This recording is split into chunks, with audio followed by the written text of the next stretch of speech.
Selamat datang di program Membaca Pram. Ini adalah program memperingati 100 tahun bersama Pram dan Komite Sastra kerjasama dengan Komite Simpul Seni Dewan Seni Jakarta dan Dinas Kebudayaan mengundang para pembaca Pramudia Anantatur untuk bersama-sama membaca non-fiksinya, ya. Dan kali ini kita ada bersama Kang Zen Rahmat Sugito atau biasa disapa Zen RS hadir bersama kita dan akan memandu para peserta untuk memperdalam kekayaan khazanah pemikiran Pramudia Anantatur. Mungkin saya bacakan sedikit ya sekilas tentang Kang Zen ini. Kang Zen Rahmat Sugito saat ini menjabat sebagai pemimpin redaksi narasi. Dia juga dikenal sebagai penulis, pandit, dan jurnalis pendiri Pandit Football, sebuah situs web yang berisi ulasan tentang sepak bola.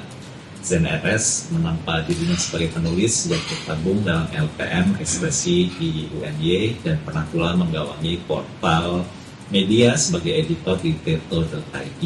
Minat tulis maupun risetnya mengenai dunia literasi, sepak bola, politik, dan sejarah. Dan tulisan-tulisannya rutin tampil di berbagai media cetak dan digital. Mungkin sebelum kita mulai ke presentasi, mungkin ada sedikit dari Kang Zen tentang yang lalu barangkali. Ya, terima kasih. Waktu kita nggak banyak ya, masalah 11, jadi kurang lebih 2 jaman lagi.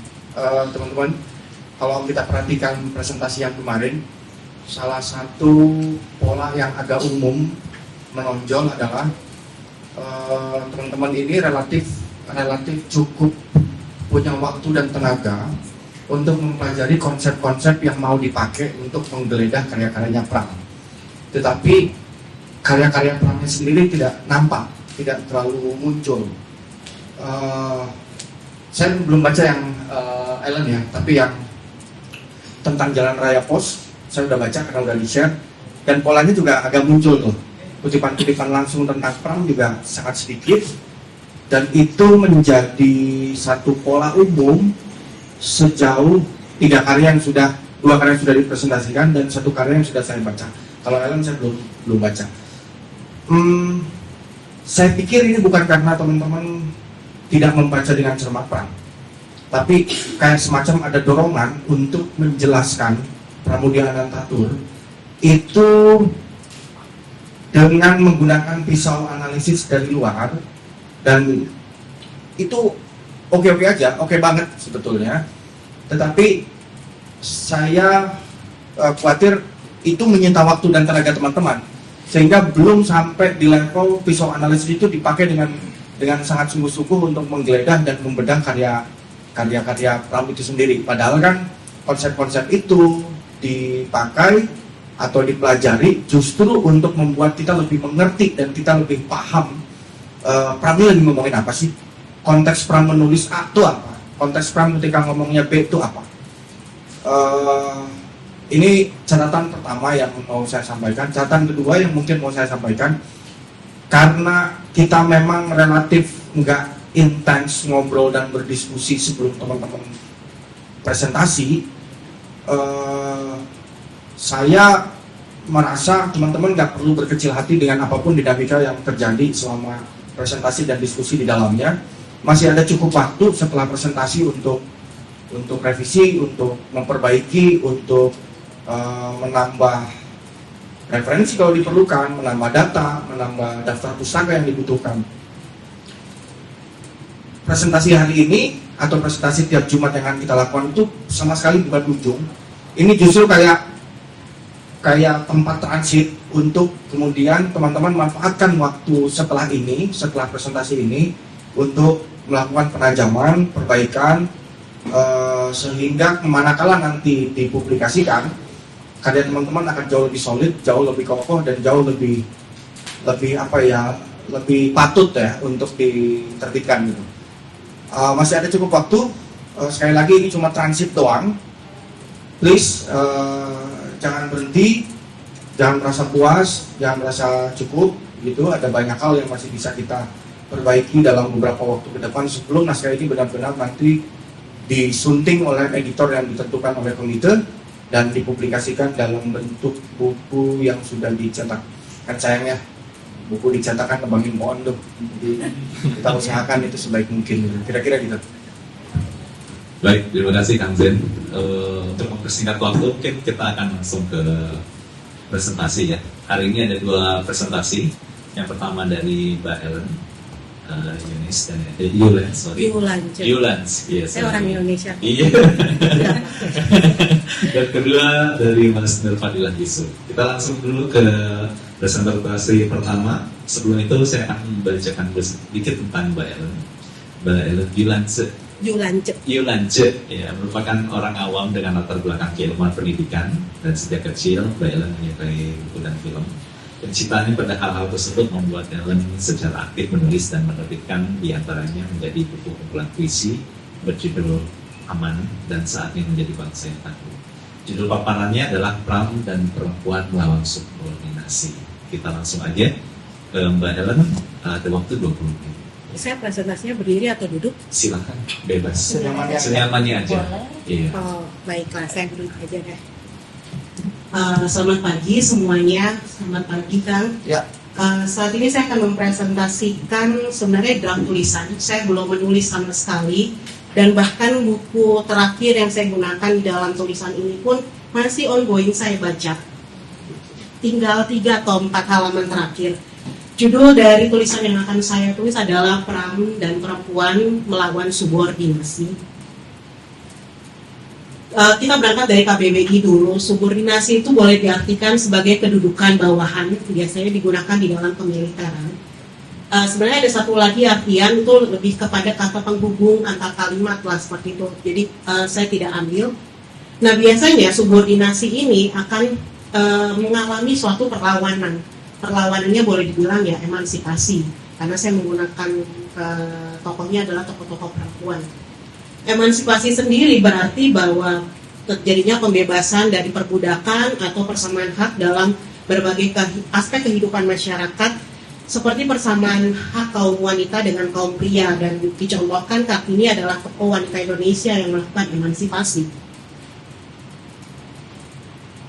Saya membaca satu jurnal tulisan dari Kusuma Ningrum tahun 2023. Dia membagi 3 tipe subordinasi. Yang pertama adalah subordinasi fisik. Ini lebih kepada bagaimana wanita itu dianggap memiliki tubuh yang lebih lemah, sehingga sangat cenderung sekali untuk mengalami yang namanya penindasan atau subordinasi. Lalu ada juga subordinasi psikologis. Wanita itu diidentikan memiliki sifat perasa, atau segala sesuatu digunakan dengan perasaan. Nah, ini juga menjadi celah ya, bahwa wanita itu bisa ditindas lah, kurang lebih seperti itu, karena mereka itu merasa sangat lemah sekali gitu. Dan yang terakhir adalah subordinasi sosial. Ini adalah pelabelan dari masyarakat terhadap perempuan, bahwa biasanya perempuan itu lebih cenderung melakukan pekerjaan domestik, sehingga jarang sekali punya akses untuk mendapatkan pekerjaan yang lebih baik, dan dianggap sebagai makhluk yang inferior. Inferior berarti ada superiornya, dan superiornya adalah biasanya pria di dalam masyarakat. Alasan saya memilih karya Pram yang ada di slide, sebenarnya awalnya saya tidak mau menulis tentang perempuan dan subordinasi. Saya tadinya lebih tertarik mau tahu gitu ya, kenapa Pram itu punya seperti kekuatan atau kemantapan hati untuk memiliki ideologi realis sosialis itu gitu loh, setelah dia pulang dari Tiongkok. Karena di tahun 1959 dia jadi anggota Lekra. Jadi seakan-akan dia sudah menampilkan dirinya, come out lah gitu, saya pegang ideologi ini loh. Nah, saya penasaran sekali apa yang membuat Pram sebenarnya berubah pandangan tersebut. Apa yang terjadi di Tiongkok pada saat itu, apa yang terjadi di KAA pada saat itu, sehingga kok bisa sampai berubah seperti itunya, drastisnya gitu ya. Tapi akhirnya setelah saya baca pertama kali adalah buku Korupsi, saya mendapati bahwa wanita digambarkan oleh Pram sebelum dia terpapar nih dengan KAA, dengan Tiongkok, dengan Lekra. Saya melihat bahwa Pram menggambarkan wanita itu melawan, tapi tetap menjalankan tugasnya. Maka dari itu saya mengambil tulisan Pram sebelum dia melakukan yang 3 hal ini, KAA, Tiongkok, dan Lekra, itu ada perburuan dan korupsi. Lalu di masa dia ada di Tiongkok, buku dari Pram yaitu Calon Arang diterbitkan tahun 57. Dan setelah Pram menjadi anggota Lekra, buku yang diterbitkan adalah Midah dan Gadis Pantai. Akhirnya saya berpikir nih, Pram akan membuat wanita itu melawan berbeda nggak ya setelah dia pulang dari Tiongkok atau dia menjadi anggota Lekra. Dan saya dapatnya ternyata itu sangat berbeda ya. Kalau kita bicara tentang tetralogi buruk, mingke, dan segala macam wanita yang ada di dalamnya, itu perjuangannya udah sangat ketara sekali gitu. Bagaimana sampai mendirikan penerbitan itu kayaknya udah gebrakan yang sangat luar biasa. Dan itu kan ditulis setelah Midah dan Gadis Pantai. Jadi saya melihat perubahan itu mulai ada di Midah dan Gadis Pantai. Bagaimana Pram membuat wanita itu tidak lagi hanya sekedar melawan malu-malu kucing, tapi melawan dengan gahar, melawan dengan beraninya. Walaupun nanti perlawanan yang dilakukan itu memang tersulut oleh satu hal yang lain, lebih ke bukan penindasan dirinya sebagai wanita, tetapi mungkin karena misalnya di Gadis Pantai, karena anaknya diambil, dia akhirnya melawan dengan gahar. Padahal sebelumnya sepanjang novel itu, wah si Gadis Pantai itu digambarkan sebagai wanita yang nurut-nurut aja gitu loh kepada bendoronya. Oke, kita mulai dari buku yang perburuan. Saya tidak mengutip banyak tulisan dari Pram yang akan dijadikan contoh, karena itu memang akan saya tulis nanti di tulisan saya. Tapi saya mengambil contoh sepenggal-sepenggal saja. Perburuan ini diterbitkan pada tahun 1950. Latar belakangnya adalah pemberontakan peta. Jadi ada seorang priai yang akhirnya menjadi anggota peta, dia berontak, gagal pemberontakannya, akhirnya dia diasingkan dan dia menjadi buronan dan mengalami perburuan. Dan akhirnya di ujung dari novel tersebut digambarkan Indonesia itu merdeka, sehingga kedudukan Jepang di Blora pada saat itu jadi gagal atau digugurkan. Tokoh perempuan yang ada di dalam novel ini tuh cuma sedikit, istri dari lurah dan Ningsi anaknya. Jadi saya mendapati ini di ujung sekali. Ini adalah kutipannya. Saat saya ambil ini si Ningsinya sedang diwawancarai oleh pemimpin Jepang, saya lupa panggilannya Sundanku apa gitu ya. Pokoknya dia dibentak, diwawancara karena terkait pacarnya atau tunangannya yang menjadi buronan dan mereka sedang cari. Jika dilihat kata-katanya sangat kasar dan diam, bentak Jepang itu mengulangi, Indonesia tidak boleh bicara-bicara kalau tidak ditanyai. Indonesia harus diam saja ya. Sekarang suaranya jadi cepat dan patah-patah. Kalau Indonesia ada di depan Nippon ya, tidak boleh bicara mendongeng-dongeng. Itu Nona mesti tahu, matanya melotot.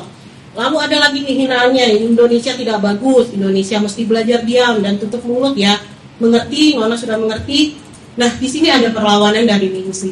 Ningsi menekan kemarahannya, ketakutannya tiba-tiba jadi hilang sama sekali dan parasnya. Kepucatannya lenyap dan mukanya memerah lagi nih. Pandangannya tajam menusuk mata Jepang itu. Memang tidak banyak kata-kata yang diucapkan Ningsi untuk melawan subordinasi psikologis yang dilakukan oleh pemimpin Jepang. Tetapi dia melakukannya dengan gestur tubuhnya. Hanya ada satu kalimat yang Ningsi ucapkan yang terdengar seperti melawan, tapi tidak ada kata-kata melawannya. Dia cuma tanya, lalu bapak saya nasibnya seperti apa? Saya perlu tahu, itu dia tegaskan. Tapi setelah itu perlawanannya dia lakukan dengan tubuhnya. Dia tidak lagi mau menunduk, dia tidak mau lagi menjawab pertanyaan dari pemimpin Jepang itu. Lalu di buku yang berikutnya, Korupsi, buku ini diterbitkan tahun 54, latar belakangnya adalah Jakarta pada tahun 53. Yang menarik dari buku ini, Pram bisa menggambarkan bagaimana kondisi korupsi itu sangat hal lumrah, yang menjadi hal lumrah di dalam pemerintahan. Dan yang uniknya lagi, Pram menjelaskan bahwa korupsi itu bisa dimulai dari desakan kebutuhan. Jadi awal saya baca ini saya sangat terenyuh sekali ya dengan Bakir. Aduh ya juga ya, kalau saya di posisi dia, saya harus kasih anak saya makan dan sekolah, karena anaknya akan ada yang masuk SMP, akan ada yang masuk SMA. uang apa yang saya pakai, gaji saya kecil. Jadi saya sempat bersimpati sampai pertengahan novel bagaimana Bakir melakukan tindak korupsinya. Saya tidak melihat itu menjadi salah, bahkan segitu Pram bisa membuat emosi dari pembaca itu diputar balikan gitu. Lalu pada saat saya mendapati bagian yang ini, saya mulai benci dengan Bakir. Kenapa?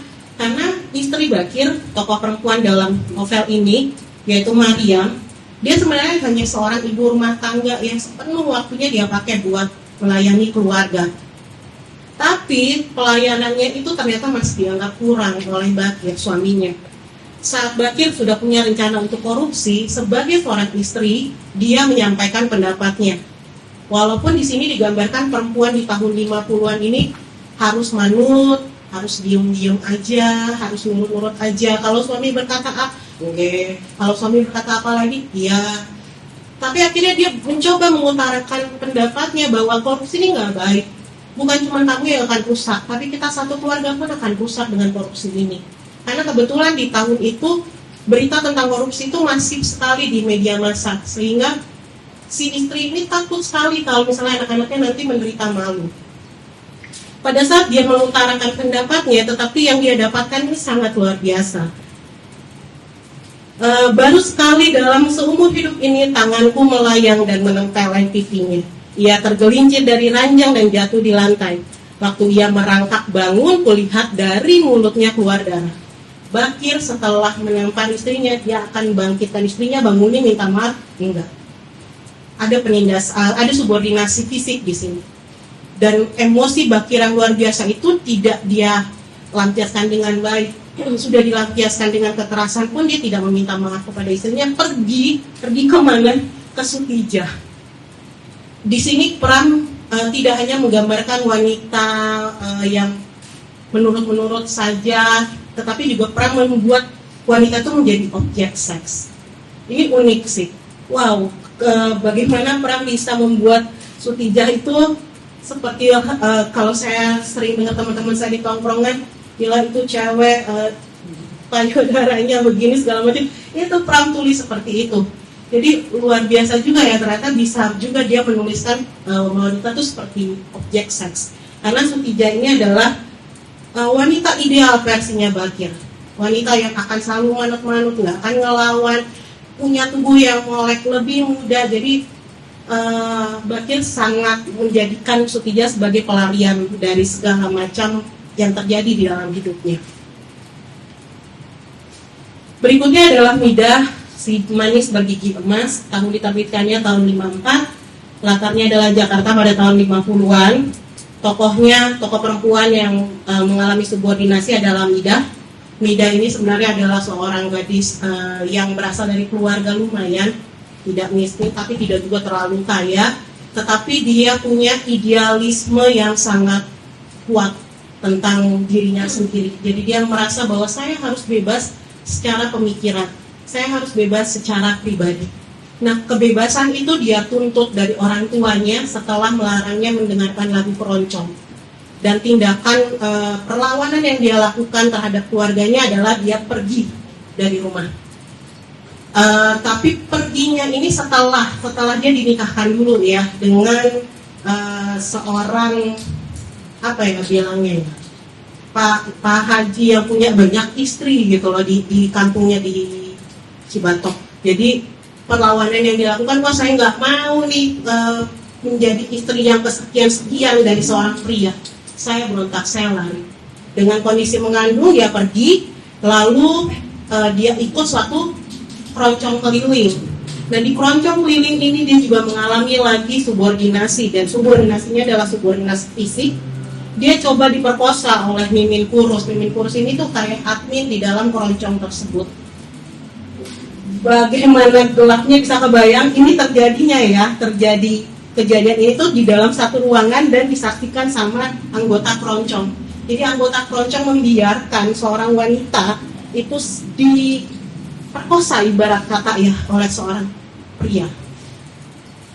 Dan perlawanan yang dia lakukan itu hanya mengucapkan berkali-kali, jangan ganggu aku sedang mengandung, jangan ganggu aku sedang mengandung. Dia sudah tidak punya tenaga. Karena yang dia lawan ya balik lagi, memang yang namanya kesetaraan pria dan wanita tidak bisa secara fisik. Kenapa ya? Memang wanita tidak diciptakan fisik sekuat pria, muscle-nya pun berbeda, energi yang dihasilkan tiap harinya pun berbeda. Jadi perlawanan fisiknya memang tidak akan bisa dilakukan. Dia coba menyuarakan, dan untungnya memang di bagian ini dia terselamatkan oleh pemimpin dari si keroncong keliling tersebut. Tapi ke belakang-belakangnya lagi dia mengalami lagi penindasan-penindasan lebih lainnya, sampai akhirnya mengantarkan dia menjadi seorang wanita simpanan dari para pejabat ataupun orang kaya di daerah Bogor. Berikutnya adalah Calon Arang. Tahun diterbitkannya adalah 1957. Tulisan ini sebenarnya adalah tulisan, saya tidak tahu ya istilahnya, pada saat seseorang melihat satu tulisan yang ada terus dia membuat remake-nya gitu mungkin ya kalau boleh dibilang. Jadi Pram saat menulis ini, di bagian depan buku itu ada catatan penulis, dia bilang, saya ingin membangkitkan cerita lama bagi anak-anak dan memberikan bahan informasi bagi siswa sekolah menengah tentang kesusastraan Indo-Jawa. Karena memang cerita Calon Arang itu sudah ada ya sebelumnya.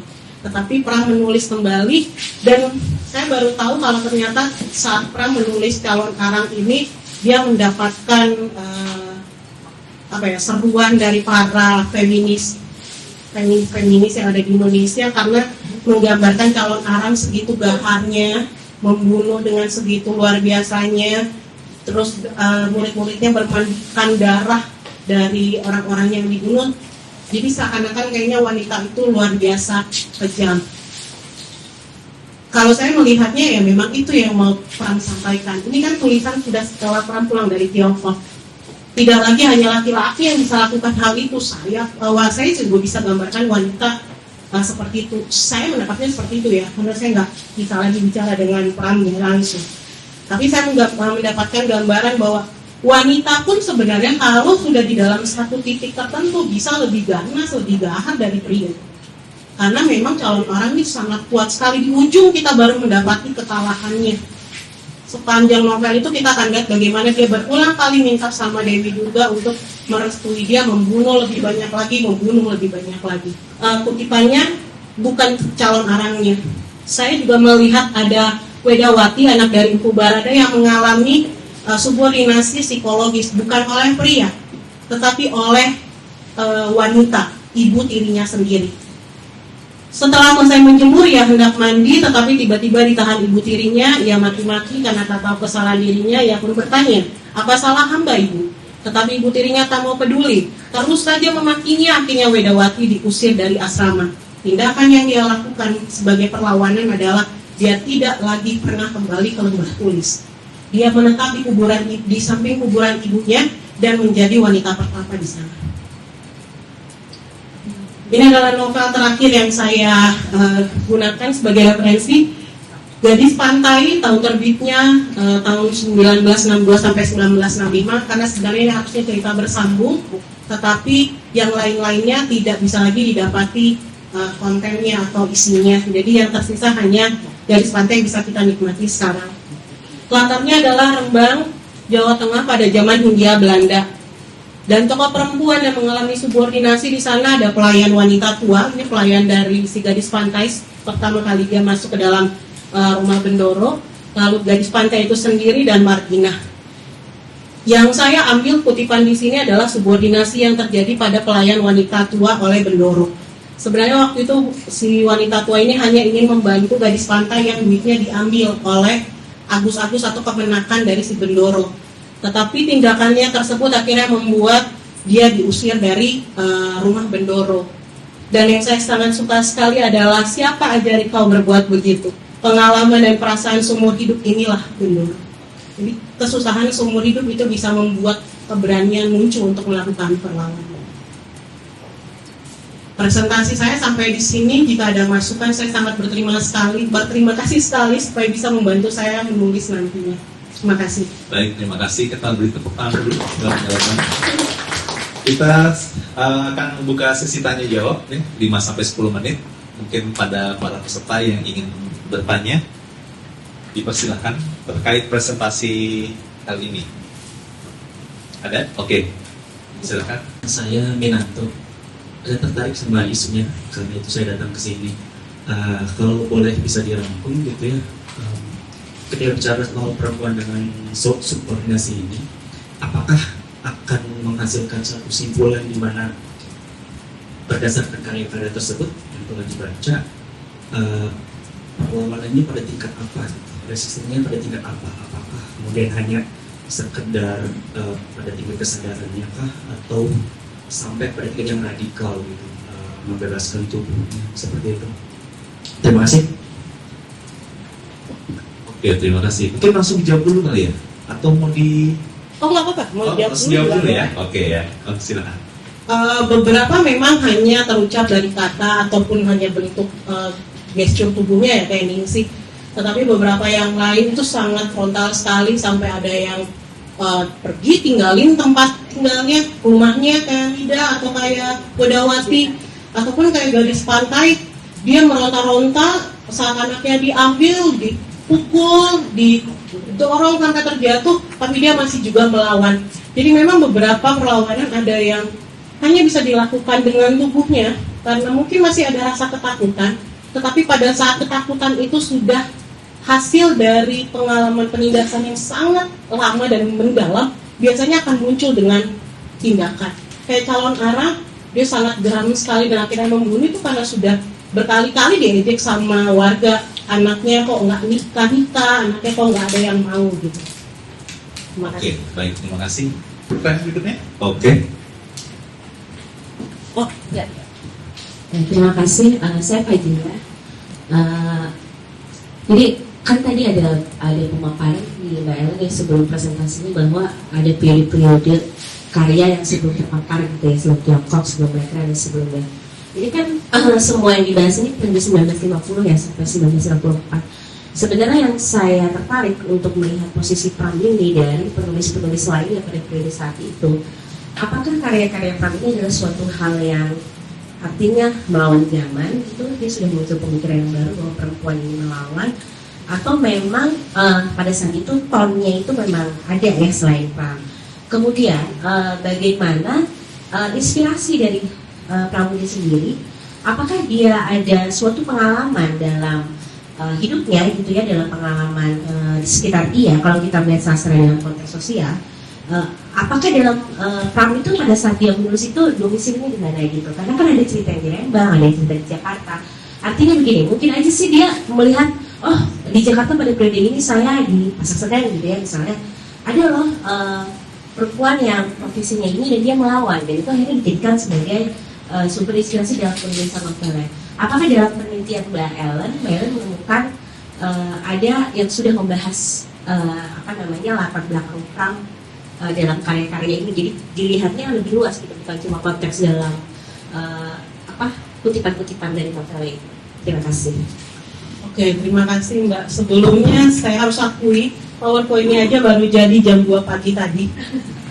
Jadi tentunya saya belum melakukan riset lebih lanjut apakah apa yang terjadi oleh Pram di waktu dia menulis. Tetapi ada beberapa yang saya sempat lihat, kayak korupsi itu dia tulis kalau nggak salah saat dia di penjara pertama kali ya. Kalau saya tidak salah ya, karena saya sempat baca di mana dan akhirnya baru baca novelnya. Saya tidak tahu apakah itu yang mempengaruhi juga, karena waktu itu ya dia di penjara di Jakarta kan. Jadi dia melihat situasi Jakarta, wanita-wanitanya memang seperti itu pada umumnya, karena setahu saya juga Pram tinggal di daerah yang bukan perumahan mewah, jadi dia bisa melihat kehidupan sosial di ganggang, wanita di ganggang itu seperti apa, sehingga dia gambarkan itu menjadi sosok istri dari si Bakir. Saya kurang tahu juga, tapi mungkin nanti saya akan bisa melakukan pembacaan yang lain ya. Ya, terima kasih. Oke, ada lagi? Ya. Nama dan dari mana? Saya Kapriaga, panggil Aga. Pertama yang paling mungkin apresiasi dulu, ternyata unik juga karena dia ngasih maksudnya perhatian ke perempuan, tapi yang bukan novel-novel yang fokusnya ke perempuan. Kan biasanya kalau kaji peran perempuan kan novel-novel yang fokus ke perempuan kan kayak panggil lakukan saja gadis pantai mungkin, tapi dia masih juga kayak korupsi dan lain-lain. Justru itu yang mancing saya kayak kira-kira gimana sih metode, kayak kenapa memilih cerita-cerita yang kayak novel-novel itu, terus terutama ngangkat juga karakter-karakter yang dibahas itu kan subordinasinya nggak cuma subordinasi ke tokoh utama kan. Tadi juga kayak tokoh dari istrinya Bakir tadi, terus tokoh dari masalah dari pelayan pelayan di yang- pantai ya. tadi, bukan tokoh yang dari pantainya itu kan. Jadi kayak gimana sih saya secara metode itu milih, oh ternyata kasus ini walaupun memang bukan tokoh utama dan mungkin kayak cuma sekilas aja, mungkin bagi pembaca yang kayak kurang enggak ya lewat aja mungkin ya fokus utamanya tapi mungkin memang subordinasi terhadap tokoh utama, tapi ternyata yang tokoh-tokoh yang lain, yang perempuan lain juga ternyata mengalami kan. Kira-kira secara metode itu kenapa sih bisa milih kayak kepikiran, oh ini kayak penting juga nih untuk diangkat, apakah ada penasaran kamu mungkin dari sisi personal kah, atau ada mungkin pendirian prinsip-prinsip lain kah yang memang jadi pijakan untuk itu aja Pak. Terima kasih. Terima kasih Mas. Saya tidak punya metode apapun, jujur saja. Saya membaca karya Pram itu dimulai dari korupsi, benar-benar dimulai dari korupsi. Dan saya merasa pada saat Bakir melakukan kekerasan fisik, saya teringat mama saya teringat ibu saya yang dipukul oleh ayah saya. Dan itu yang mendorong saya untuk cari lagi nih karya Pram yang memang menyuarakan hal yang sama. Dan ternyata ya banyak sekali gitu, dan bahkan sampai sekarang pun wanita belum lepas ya dari subordinasi fisik. Itu aja sih sebenarnya alasannya Mas. Oke, mungkin satu lagi. Ya. Halo teman-teman, aku Robi. Seru presentasinya Kak Ellen. Tadi aku sangat tertarik banget sebenarnya sama yang soal subordinasi di KBBI gitu ya. Itu Penempatan kedudukan iya, penempatan kedudukan yang apa namanya, bawahan. terutama dalam pemiliteran gitu, itu sejalan dengan dengan tema yang aku tulis gitu. Dan kalau boleh sering sedikit gitu, sebenarnya cara Pram menulis tentang perempuan juga menarik gitu ya. Jadi dalam arti yang itu berangkat dari lingkup keluarganya gitu. Ketika misalkan di dalam buku cerita dari Blora ada cerpen dia yang Menyerah.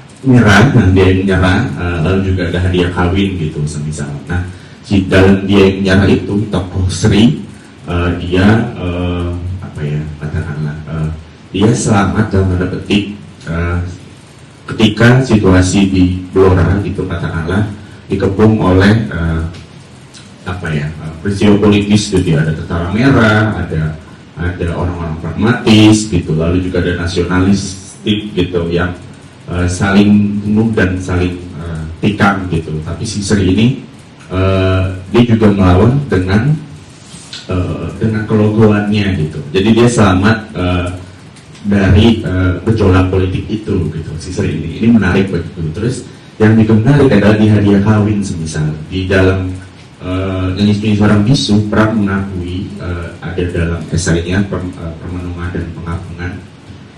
Dia ngasih surat itu ke anaknya Puja Rusmi dengan itu anak pertama dengan Arwah Hilyas gitu, bahwa si surat itu Permenungan dan Pengagungan pun juga sebenarnya hadiah kawin kepada putrinya karena dia berangkat ke Pulau Buru gitu ya, ditahan. Nah, dalam hadiah kawin ini juga menarik karena dalam penggambarannya Pram jelas banget gitu, dia sebagai narator jelas tidak pengen masuk ke dalam si tokoh aku, si Soleman di dalam cerpen itu. Tapi di bagian akhir ketika Pram harus menggambarkan istri dan anaknya meninggal, itu si tokoh narator tiba-tiba, si tokoh aku, si Soleman itu tiba-tiba lesap menjadi narator gitu. Jadi ada kemungkinan si narator pun juga lesap menjadi autor gitu. Nah itu yang teknik-teknik yang aku rasa pelesapan itu menarik gitu untuk dilihat. Nah di sisi lain juga secara kolektivitas Pram dan teman-teman di Pulau Buru misal dia membuat itu ya perempuan remaja dalam cengkeraman militer itu gitu, itu diserahkan ke KPG atau aku lupa sehari sebelum dia ke Jepang gitu untuk menerima award gitu kan. Nah bagiku perlawanan subordinasi dalam hal ini kemiliteran gitu dicatat secara kolektif oleh Pram dan para tahanan di Pulau Buru gitu. Jadi maksudku itu yang menarik ya, bagaimana sebenarnya Pram apa ya namanya melawan utamanya yang terakhir itu yang dalam perempuan para remaja dalam cengkeraman militer itu diolah secara kolektivitas gitu. Jadi bagiku ketika katakan katakanlah militer atau para penguasa sekarang gitu ya sedang menyusun kembali sejarah, melepaskan dan tidak mengakui pemerkosaan perempuan di tahun 98 dan segala macam gitu. Nah, justru itu sudah dilakukan oleh Pram gitu ya, bagaimana ingatan kolektif ini kita himpun ya, kita kumpulkan gitu. Itu yang mengikut praktik-praktik selain di luar karya fiksinya gitu ya, tapi dia bisa pencatatan itu. Dan aku kalau lihat catatan maksudku itu gambaran ini ya, gambaran si perempuan di luar ini mungkin itu bisa jadi tatapan aja gitu buat Mbak Ellen gitu ya, karena tadi kan sejalan ya 1950 gitu, tapi juga cerita dari 1952 gitu, terus bukan pasar malam 1951 gitu. Jadi ada ada tatapan-tatapan lain sebenarnya yang bagiku juga menarik untuk mungkin Mbak Ellen bisa jelajahi aja. Oke, terima kasih. Akan saya baca. Oke. Baik, teman-teman, mungkin kalau pertanyaan selanjutnya yang bisa kita bahas nanti di akhir ya. Kita akan langsung dulu ke presentasi berikutnya, yaitu oleh Mas Nur Fadilah Yusuf. Dan saat ini Mas Nur Fadilah Yusuf berdomisili di Cipinang Muara 3, Jakarta Timur. Dan pada tahun 2021 yang menjadi penerima beasiswa Lembaga Pengelola Dana Pendidikan LPDP, dan pada tahun 2022-2024 yang menempuh studi Magister Sejarah yang berfokus pada kajian sejarah politik kebudayaan, dan pada Januari 2025 ia berhasil menyelesaikan studi tersebut di Universitas Gadjah Mada. Saat ini menjadi asisten peneliti untuk proyek Opening and Multilingual Archive of Australia (OMAA) di University of Sydney dan asisten peneliti kajian sejarah maritim di BRIN. Fadilah juga ikut berpartisipasi dalam membangun komunitas pejuang beasiswa LPDP pada 2022 dan mewadahi para pencari beasiswa LPDP. Dan judul paparannya adalah Antara Fakta dan Fiksi Dekonstruksi Teks-teks Sejarah ala Pramudia. Kami langsung silakan saja. Terima kasih.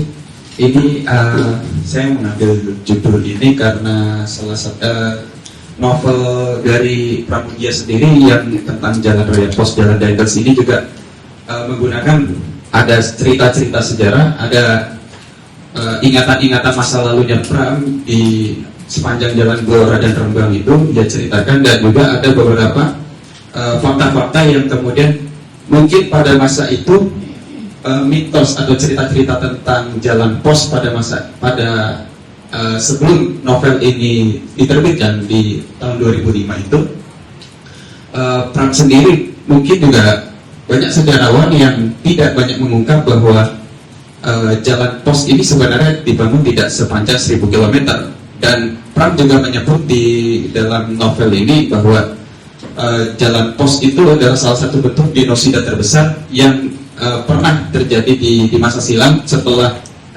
genosida di Banda tahun 1621 oleh VOC ya. Dan saya juga di sini melihat bahwa Pram juga menggunakan beberapa data-data sejarah yang nanti akan saya perlihatkan di akhir. Tapi ada salah satu yang mungkin Pram itu terlewat ketika membuat tulisan ini, untuk salah satu data yang menyebut bahwa sebenarnya Daendels itu tidak korupsi.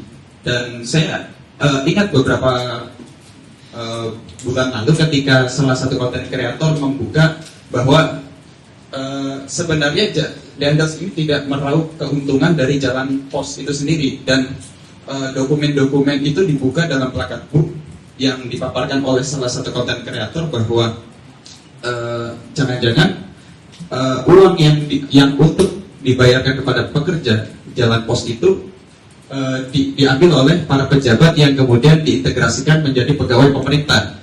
Dan saya juga mungkin berasumsi bahwa VOC itu bubar karena korupsi yang dilakukan oleh orang-orang Bumi Putra pada masa itu, yang mungkin dia direkrut jadi pegawai VOC juga gitu. Dan saya ini akan membuat ulasan yang sebenarnya tidak singkat-singkat banget ya. Jadi saya membuat ini sebagai bentuk dekonstruksi. Nanti akan saya jelaskan apa artinya dekonstruksi, dan ini adalah salah satu ulasan singkat bahwa Pram menulis ini memang di SNI Jilid 4 yang ditulis oleh Nugroho Noto Susanto dan kawan-kawan di sekarang tahun 80-an itu memang tidak disebutkan bahwa peristiwa besar ini sengaja, mungkin entah sengaja atau memang sengaja tidak ditulis untuk menutupi adanya kebobrokan suatu bangsa ya.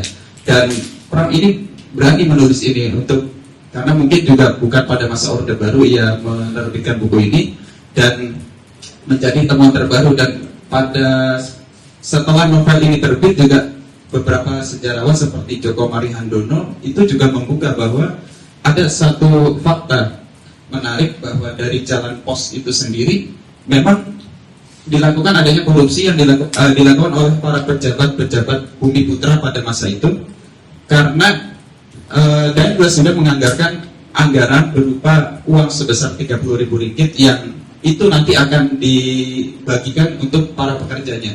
Dan saya di sini melihat bahwa Pram itu mungkin kata sejarah itu ditulis oleh para pemenang itu tidak berlaku untuk Pram. Jadi Pram itu mungkin yang berlaku oleh Pram itu adalah sejarah itu ditulis oleh mereka yang hidup, dan itu mungkin juga dia implementasikan ketika di Pulau Buru yang karyanya cukup monumental itu.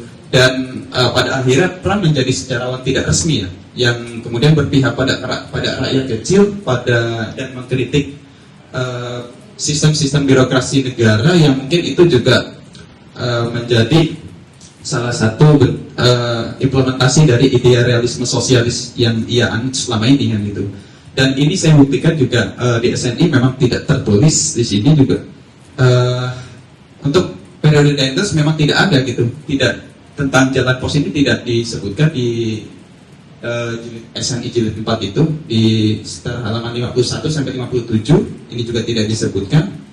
Dan Pram kemudian membuat suatu gebrakan yang mungkin itu tidak mungkin pada masa itu orang-orang dari kalangan sejarawan membuka itu sendiri, karena membongkar suatu fakta baru itu bisa jadi sebagai satu bentuk kontroversi, karena SNI ini kemudian menjadi pemahaman tunggal yang akan dilakukan seperti pada yang hari ini dilakukan oleh Kementerian Kebudayaan untuk menulis sejarah ulang yang banyak kontroversi pada akhirnya. Dan ulasan lainnya adalah saya melihat bahwa Pram mempunyai hampir mengikuti mazhab Annales. Kalau di dalam sejarah itu ada mazhab Annales yang berkembang pesat di Prancis pasca Perang Dunia Kedua setelah yang dideklarasikan oleh Lucien Febvre dan Marc Bloch ya. Jadi mazhab ini menekankan sejarah itu harus ditulis dari bawah, tidak bergantung pada politik atau militer atau negara yang seperti berlaku pada mazhab Smoller. Jadi mazhab Smoller ini bertahan di Jerman sampai 1848 ketika setelah sejarah dikuasai pada masa abad pertengahan itu kan dikuasai oleh gereja, bahwa sejarah itu digerakkan oleh Tuhan.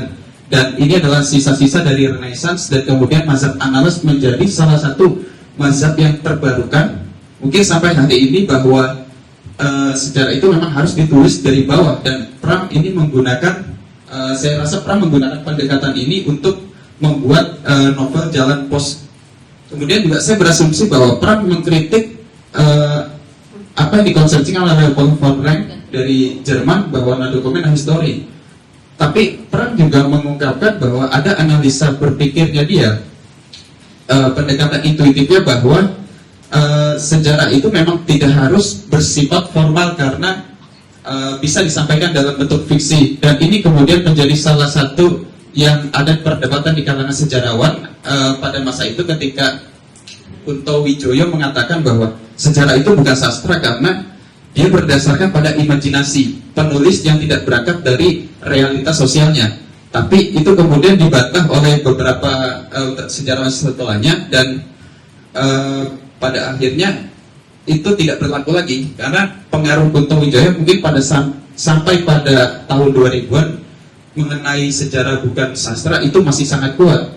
Dan sekitar di tahun 2006 atau 2007 saya mengutip dari salah satu bukunya, mengutip Bambang Purwanto, bahwa sejarawan harus memikirkan ulang bahwa sastrawan atau yang karyanya novel atau puisi itu bisa dijadikan sebagai realitas sosial, karena meskipun dia sebagai fiksi tetapi karya-karya ini juga berangkat dari barangkali itu dari realitas yang ada, yang kemudian diolah dalam kata-kata yang berbeda dengan konteks yang juga berbeda. Namun pada kenyataannya dia memiliki makna tersirat untuk tertuju pada peristiwa itu. Dan dalam karya Perang Jalan Dangles ini, saya melihat bahwa novel ini disebut ini tidak dapat disebut non fiksi karena Pram tidak membuat satu bentuk kronologis dalam tulisan dari novel sejarahnya ini. Tapi saya mungkin lebih tepat menyebutnya sebagai novel semi non fiksi karena dia juga menggunakan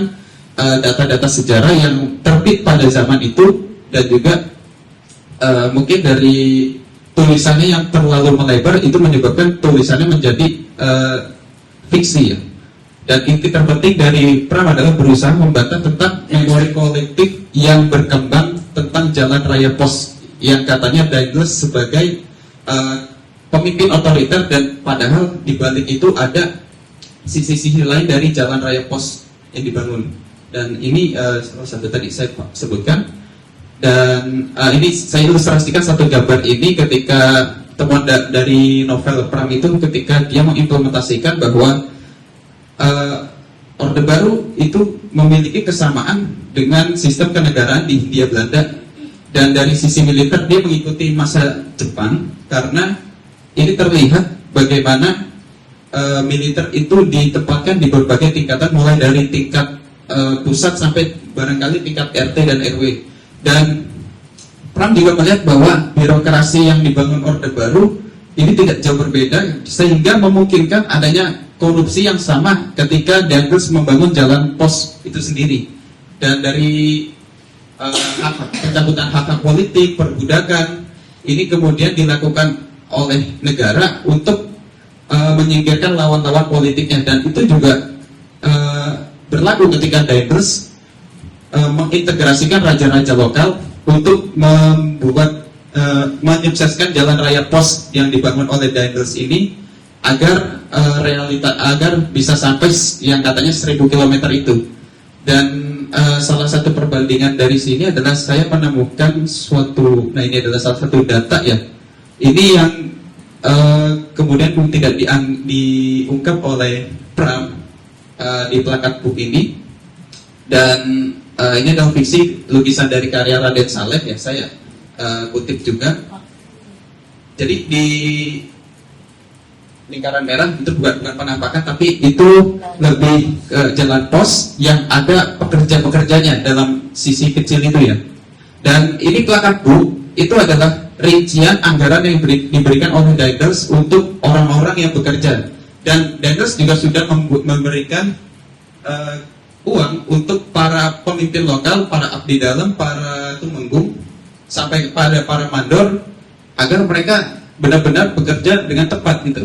Jadi ini adalah salah satu bayarannya ya, yang diberikan oleh Dangles kepada orang-orang yang akan ditugaskan untuk menyukseskan Jalan Pos ini. Dan bayarannya juga cukup fantastis ya. Ini masih pakai ringgit duit pada masa itu, belum pakai golden. Dan ini adalah ini di Jawa Barat ya, untuk rincian dana di Jawa Barat yang tidak diungkap oleh Pram. Namun saya tidak tahu Pram waktu itu membaca ini atau tidak ya. Jadi Jalan Raya Pos yang dibangun ini dari Cisarua sampai Cianjur ini karena jalurnya berbukit-bukit, jadi membutuhkan diberikan anggaran yang cukup besar untuk para pekerjanya. Dan Pram ini juga menyebut bahwa di sepanjang jalan Jawa Barat di Cianjur itu memang memakan banyak korban karena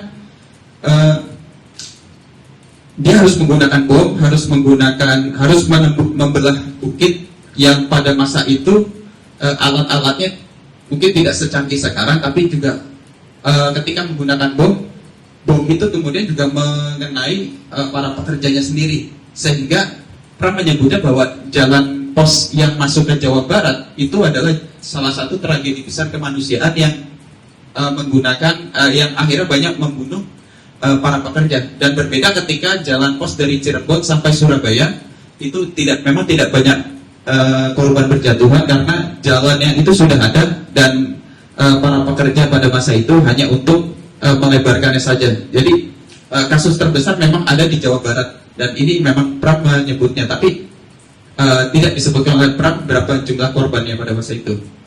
Dan dari novel Pram juga saya melihat bahwa ada konsep patrimonialisme yang itu diintegrasikan oleh Dendels, para penguasa-penguasa lokal itu, dengan ditempatkan pada salah satu pos-pos penting. Jadi penguasa-penguasa lokal itu kemudian dijadikan pegawai pemerintah, dan masuk pada akhirnya Dendels kemudian tidak mungkin mengontrol semua proyek jalan pos itu dari Anyer sampai Panarukan, tetapi dia menempatkan beberapa orang-orangnya agar bekerja, agar mengawasi para pekerja ini supaya tidak melakukan pemberontakan. Dan mungkin pada saat itu ini adalah salah satu yang menjadi koreksi bahwa kerja paksa yang pada masa Dendels itu dilakukan bukan oleh Dendels sendiri, tapi oleh orang-orang yang ditempatkan Dendels. Jadi sebenarnya Dendels memang tidak mengatur, tidak mengawasi jalan itu sampai selesai. Dan Pram juga dalam novelnya memang menyebut bahwa ada keterlibatan orang-orang pribumi yang sebenarnya ikut dalam peristiwa genosida terhadap para pekerja ini, termasuk salah satunya adalah pengambilan gaji-gaji para pekerjanya, sehingga ini yang kemudian tidak pernah diungkap oleh mungkin dari sejarawan dan kemudian dari SNI yang telah ada gitu. Itu memang tidak diungkap, mungkin salah satu alasan untuk menutupi kebobrokan negara kita sendiri itu. Jadi ini saya kutip juga. Nah, ini salah satu sumber referensi yang dipakai oleh Pram, yang kemudian bisa disebut sebagai novel sejarah, karena memang sumber-sumbernya juga terbitan pada zaman Belanda. Dan memang Pram sendiri juga menguasai bahasa itu untuk jadi sangat mungkin Pram ini bisa ini ya, jadi data-data ini sebagai rujukan penting Pram. Oke. Jadi itu cukup sekian, terima kasih. Iya, terima kasih juga bolehnya Fadil. Ya, kita sudah mendengar bagaimana Pram melalui karya-karya fiksinya maupun non-fiksi yang dia riset juga mendekonstruksi sejarah. Lalu tadi menghadirkan bagaimana jalan raya pos dibikin di Jawa itu oleh Dendels ya. Dan kemudian kita bisa refleksikan bagaimana Dendels sebelum kayak Hindia Belanda, ketika itu pun dia mampir dulu ke Napoleon Bonaparte waktu itu dari Paris menghubungkan jalan raya kota-kota di Prancis itu 35 yang kemudian jadi jalan raya pos ala sana juga gitu. Jadi ada riset yang dilakukan Pram menunjukkan bagaimana genosida terjadi dalam pembangunan jalan raya pos di Hindia Belanda gitu. Terima kasih untuk pemaparannya. Sekarang seperti yang pemaparan sebelumnya, dibuka sesi tanya jawab dengan teman-teman peserta di sini. Ada yang mungkin mau mengomentari paparan dari Fadil tadi? Ya, silakan Tangga.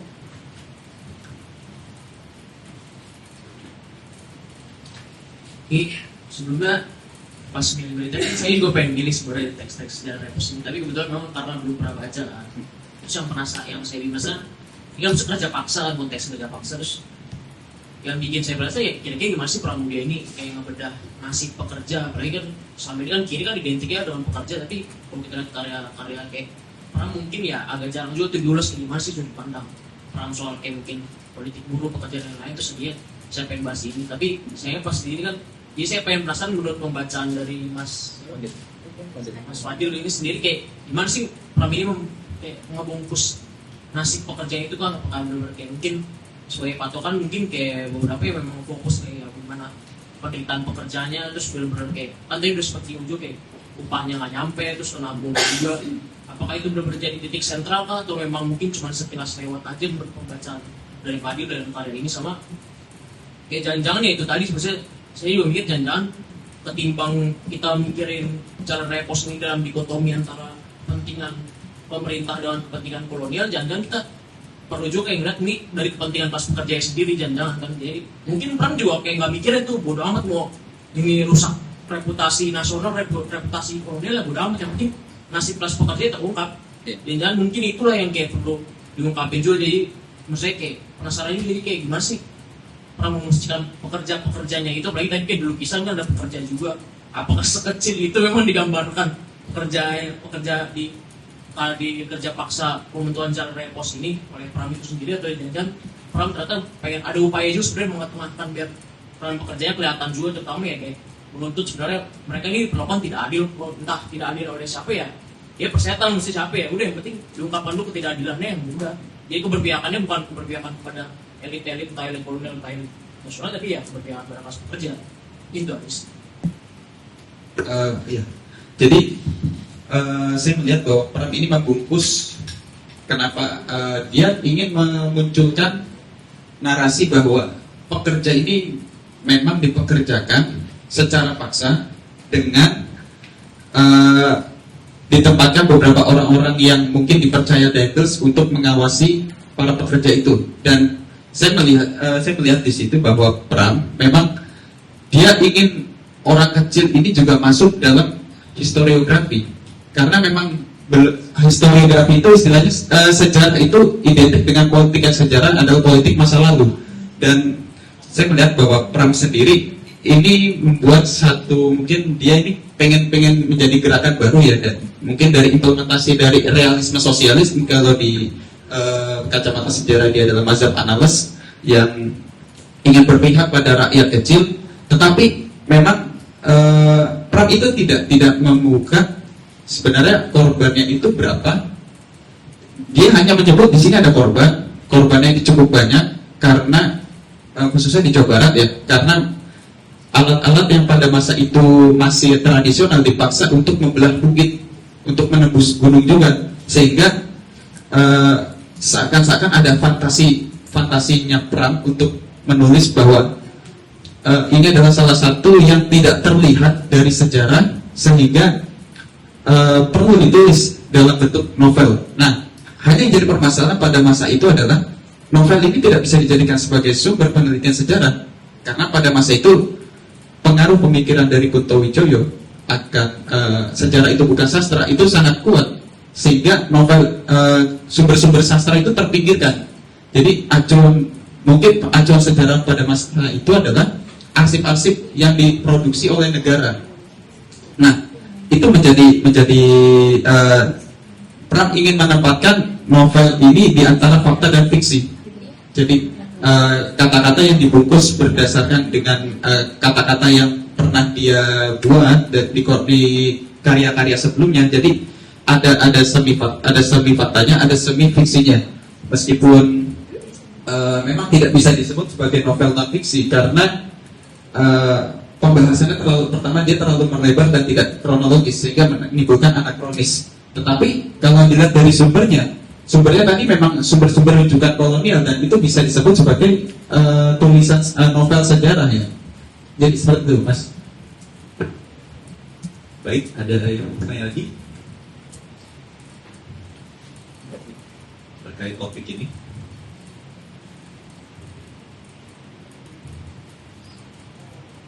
Ada? Oke. Masih ada? Boleh, silakan. Sebenarnya sama saja. Jadi buku ini tidak bisa dijadikan referensi sejarah menurut Mas Rakil. Atau sejauh mana buku ini bisa dijadikan sumber sejarah pada saat apakah ada momen peristiwa ini gitu? Oke. Jadi sebenarnya bisa saja. Ini kalau untuk saat ini mungkin bisa sebagai sumber sejarah, karena kan telah ada proses dekonstruksi yang istilah dia itu kalau di sastra Indonesia mungkin kritik sastra ya, mata kuliah kritik sastra. Jadi ada istilah dekonstruksi yang pemikiran-pemikiran lama ini dibongkar, memang tidak berlaku lagi gitu. Jadi ada pemahaman bahwa sastra itu, sejarah itu sebenarnya juga sastra, karena dia ditulis berdasarkan interpretasi penulis dengan yang juga mungkin imajinasi dari si penulis itu sendiri. Jadi menurut saya ini bisa dijadikan sebagai sumber untuk sebagai untuk rujukan penting juga, karena memang pernah membuka bahwa ini adalah sejarah rakyat kecil yang tidak terekspos oleh historiografi pada umumnya, karena memang kebanyakan historiografi itu lebih banyak menyentuh pada aspek politik dan aspek pada rakyat kecil ini selalu terpinggirkan.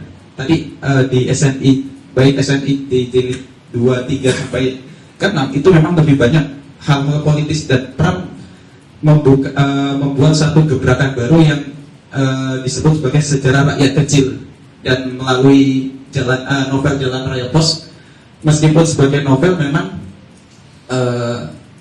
tidak bisa dijadikan sebagai karya sejarah, tapi ini bisa dijadikan sebagai sumber sejarah untuk landasan berpikir menulis dengan konteks karya yang sejenis gitu.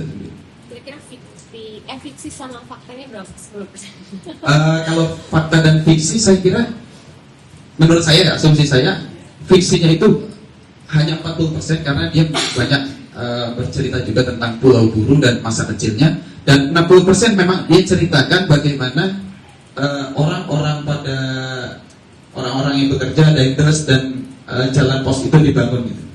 Karena juga sumber rujukannya juga bukan sumber rujukan yang kaleng-kaleng gitu. Oke. Dari? Ya, maksudnya menarik karena misalnya novel tapi di belakang dikasih sumber referensi gitu ya. Iya, memang menarik. Oke. Ada yang bertanya lagi? Oke, silakan. Ya, sebelumnya saya juga izin menanggapi aja sih sebelumnya.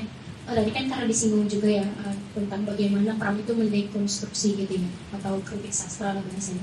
Sejauh saya sering pelajari gitu, ya memang karena Pram ini lebih banyak sering mengaburkan antara sejarah dan juga fiksinya gitu, ke dalam fiksinya.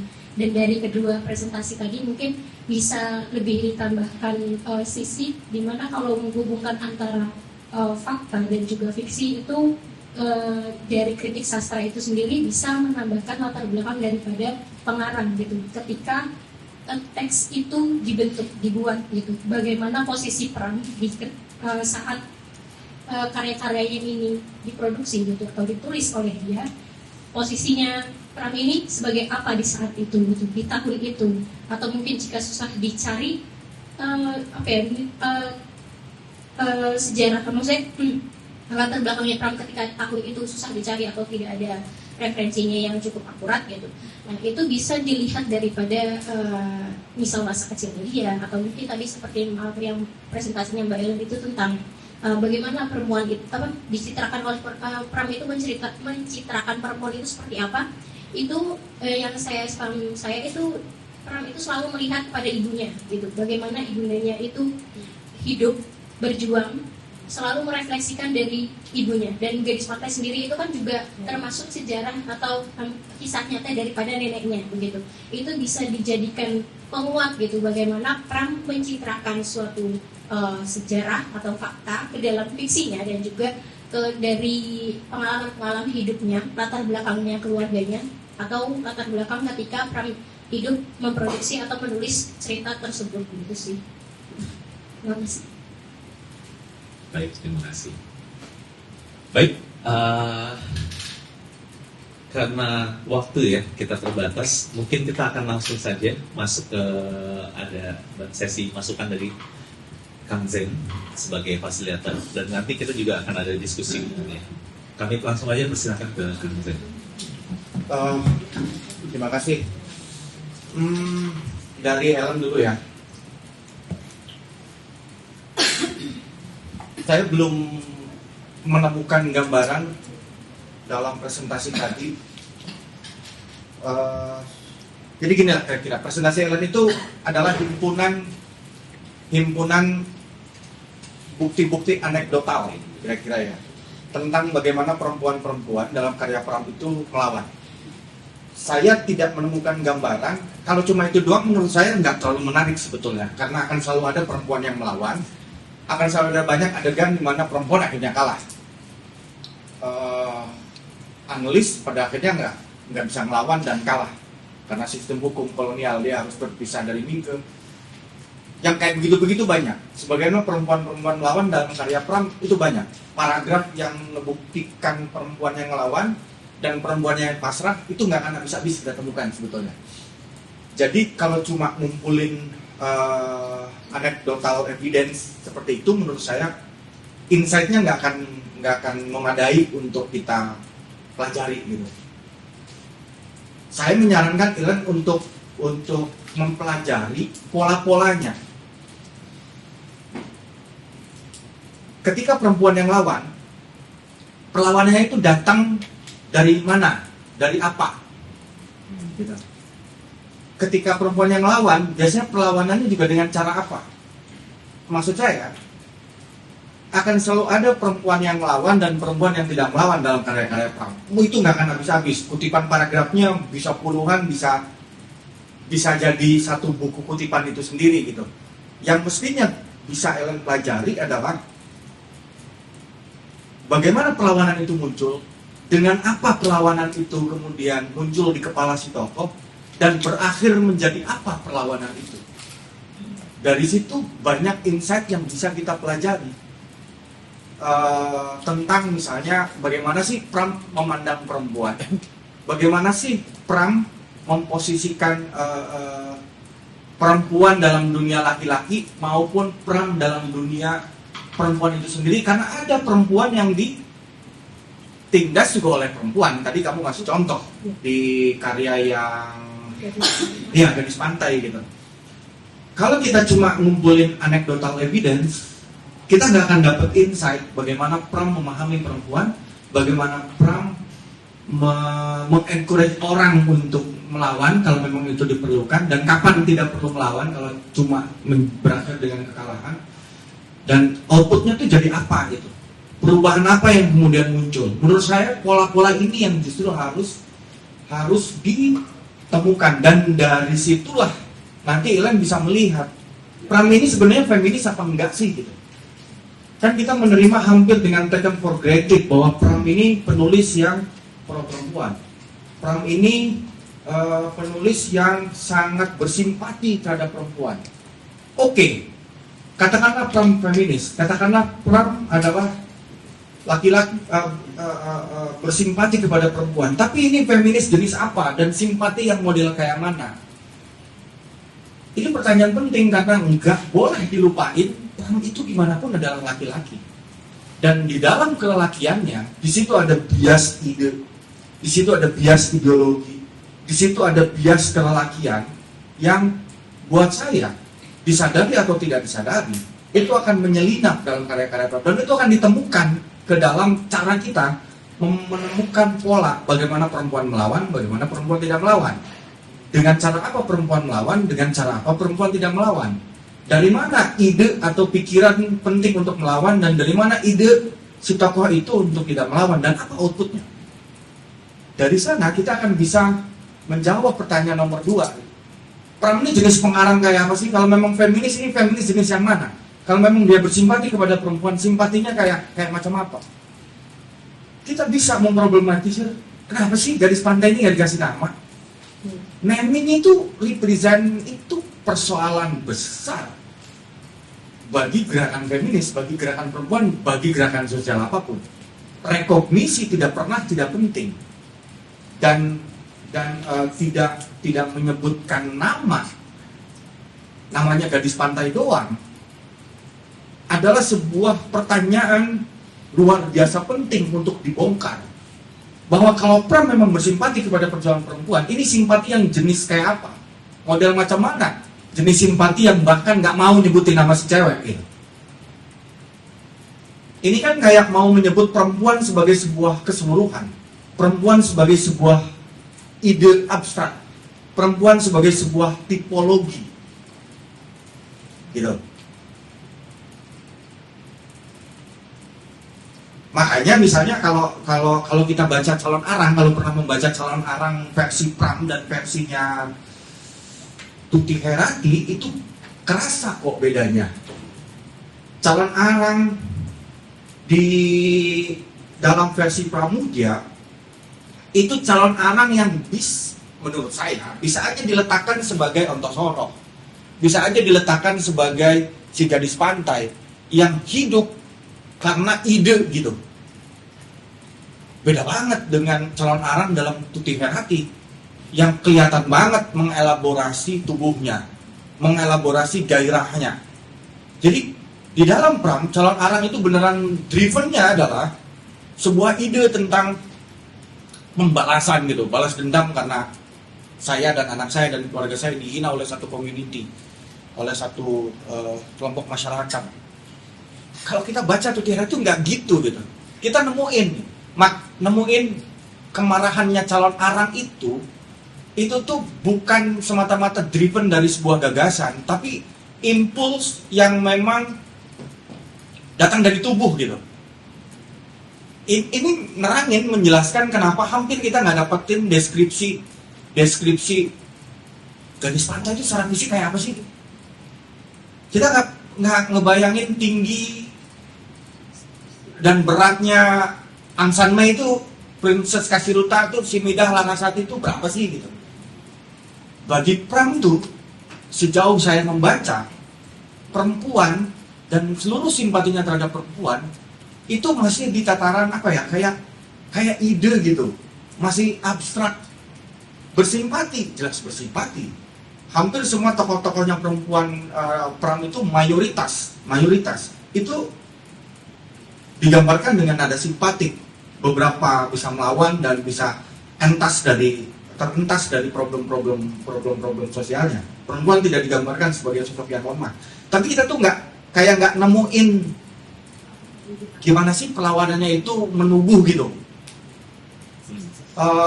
Belum kalau kita pelajari Ilan Siksu gitu, ini bukan a creature feminin gitu. Ini bukan the feminine body gitu. Ini masih laki-laki nih. Kalau dalam rumusan saya itu kayak, oke, Pram memang bersimpati terhadap perempuan, tapi dia itu tidak membongkar posisi dirinya sendiri. Simpatinya dia terhadap perempuan adalah simpati seorang laki-laki yang mau nyelamatin perempuan gitu. Enggak nemenin supaya perempuannya sendiri yang membebaskan dirinya. Kira-kira demikian. Hampir menjadi mitos dan hampir taken for granted memandang Pram itu feminis, memandang Pram itu bersimpati terhadap perempuan. Tapi feminisme jenis apa? Dan simpati model apa? Ini yang relatif sangat amat jarang. Saya dari awal merasa aneh baca Gadis Pantai, kenapa nggak ada namanya? Ini kayak ngebayangin Clifford Geertz gitu ya. Ini nanti nyambung dengan soal dia ya, soal batas fakta dan fiksi. Ketika terlalu banyak fakta dalam karya fiksi dan begitu kuat fiksi dalam sebuah karya ilmu sosial, ngapain lagi bedanya? Membedain fakta dan fiksi kan kira-kira gitu. Dalam ilmu sosial itu kayak Geertz tuh nggak ngomongin sosok konkret. Ada sosok konkret dalam karya misalnya The Religion of Java gitu, agama Jawa itu. Ya dia ngomongin contoh-contoh, tapi anekdotal gitu. Oh si ini, oh ini abangan, oh ini kelompok santri gitu. Jadi kita melihat satu tipologi, satu karakter gitu, umum yang bukan karakter yang hidup. Nah, tetapi memang harus diakui Pram ini.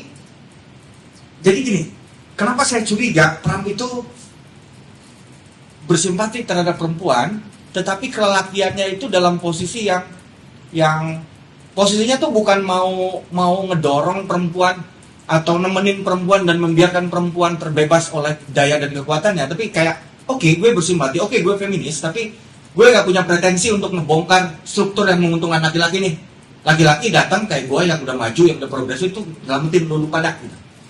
Kenapa saya berpikir demikian? Itu kelihatan dalam apa namanya di tetralogi itu misalnya.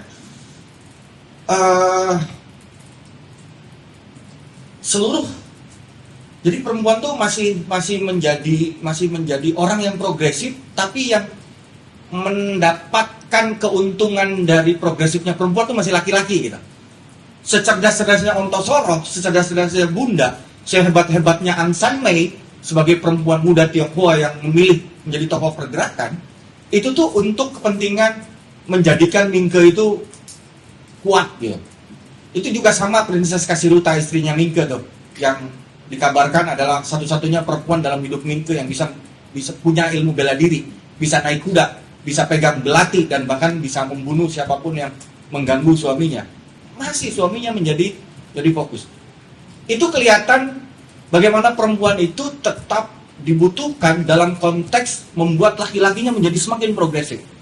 Makanya semua percakapan di tetralogi Pulau Buru itu hanya menarik ketika Mingke ngobrol dengan perempuan. Ketika ngobrol dengan Bunda itu nggak ada obrolan yang sia-sia itu. Tapi bayangin Mingke ngomong sama Melema, bayangin Mingke ngomongin sama Jean Marais. Bayangkan Pangemanan ngobrol dengan Tuan L, Tuan M. Itu obrolan kayak obrolan Pram dengan Clifford Geertz, ngomongin karakter manusia Jawa.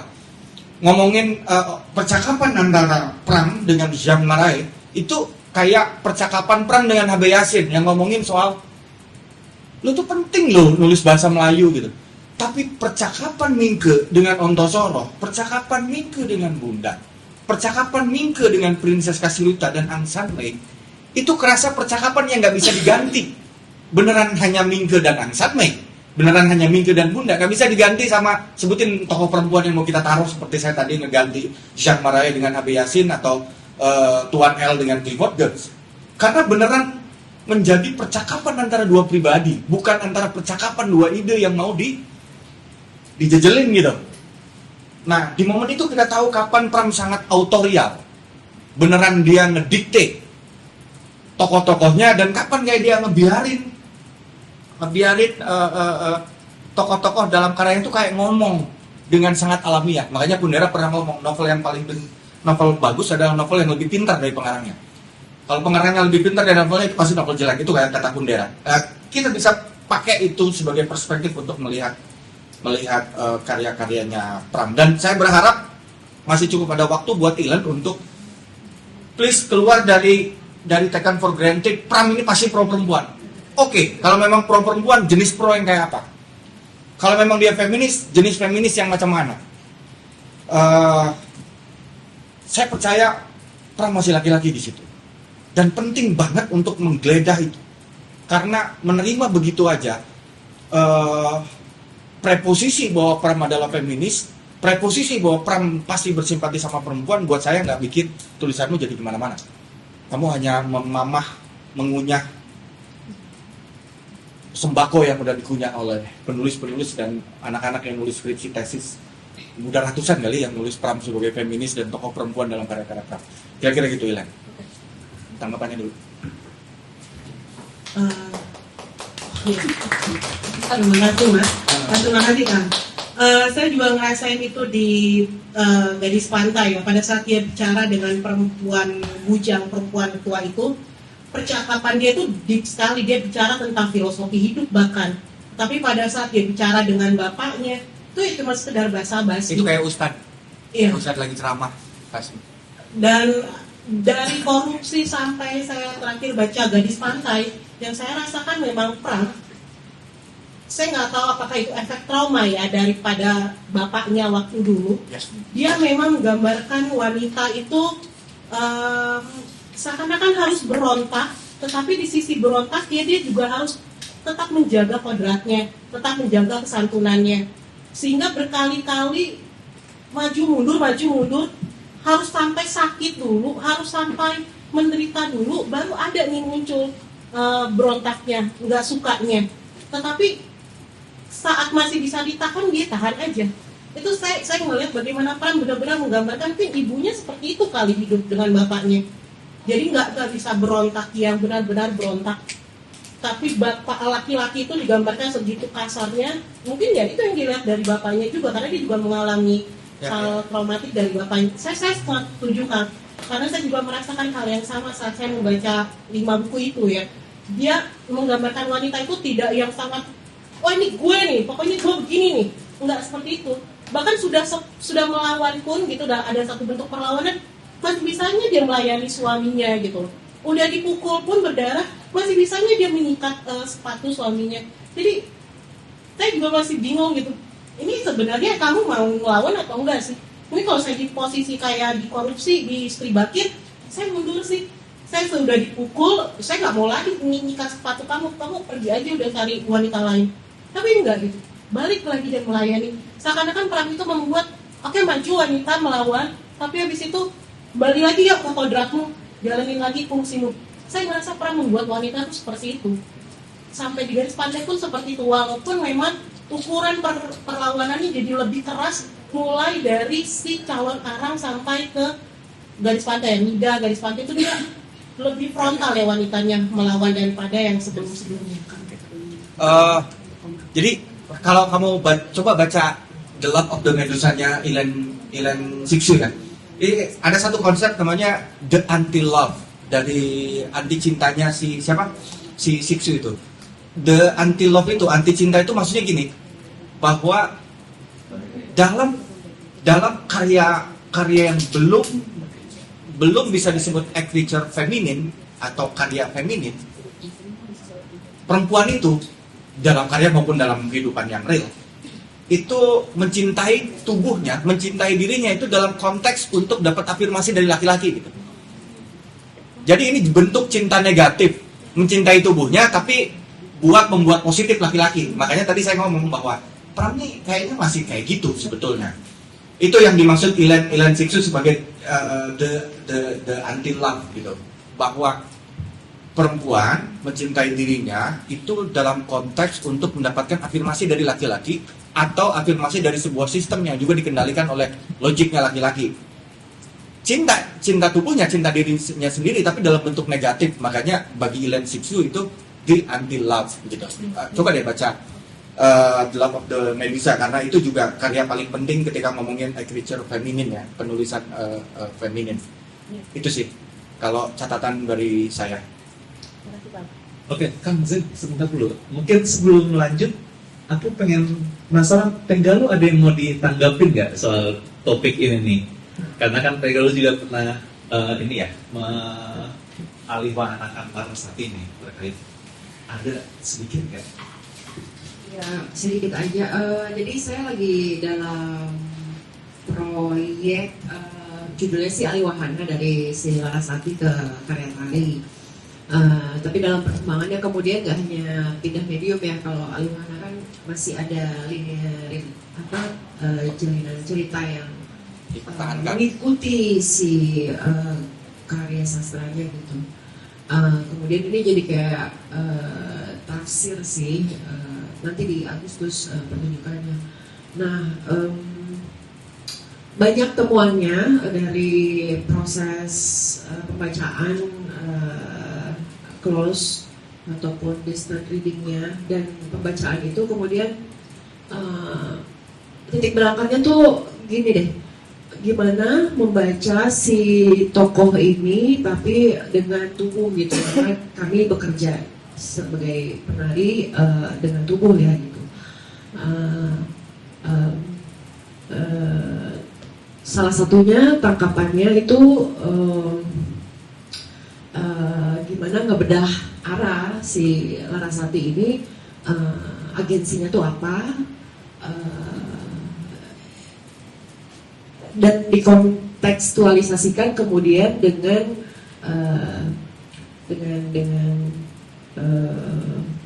yang sekarang, karena pelakunya, penari-penarinya kan zaman sekarang ya, zaman ini bagaimana mereka meresapi, karena ada individuality di dalam si Ara, maka kita harus melihat individualitas si senimannya juga yang melakukannya saat ini gitu. Itu sih tarik ulur kerjanya. Sama tadi saya agak terganggu sih dengan kenapa membaca perempuan di dunianya Pram ini hanya melihat aspek subordinasinya gitu. Itu teh kayak agak reaktif, kayak melawan gitu kan, gimana gitu. Kalau di Pina Bausch itu saya nggak tertarik dengan bagaimana penari bergerak, tapi apa yang memotivasi mereka untuk bergerak gitu. Dan tadi yang dibilang Zen, dengan cara apa, terus hasilnya apa, keluarannya apa gitu. Jadi perlu dibongkar lagi sih itu. Instead of nggak tahu dia sebagai mereka sebagai subordinat, tapi kalau saya baca Larasati sih ya, justru dia tuh jadi koordinat gitu, tapi untuk memetakan dirinya sendiri gitu. Itu sih. Cukup. Terima kasih, Teh. Zina? Oke. Kamu mau ya? Ya, aku setuju sama Teh Galus sih soal penggambaran perempuan gitu ya, nggak melulu bagaimana subordinasi atau bagaimana melawan gitu. Kan kalau tokoh Larasati gitu kan kayak bintang panggung, terus juga dia apatis dengan peristiwa perang fisik revolusi saat itu lah, revolusi fiksi gitu.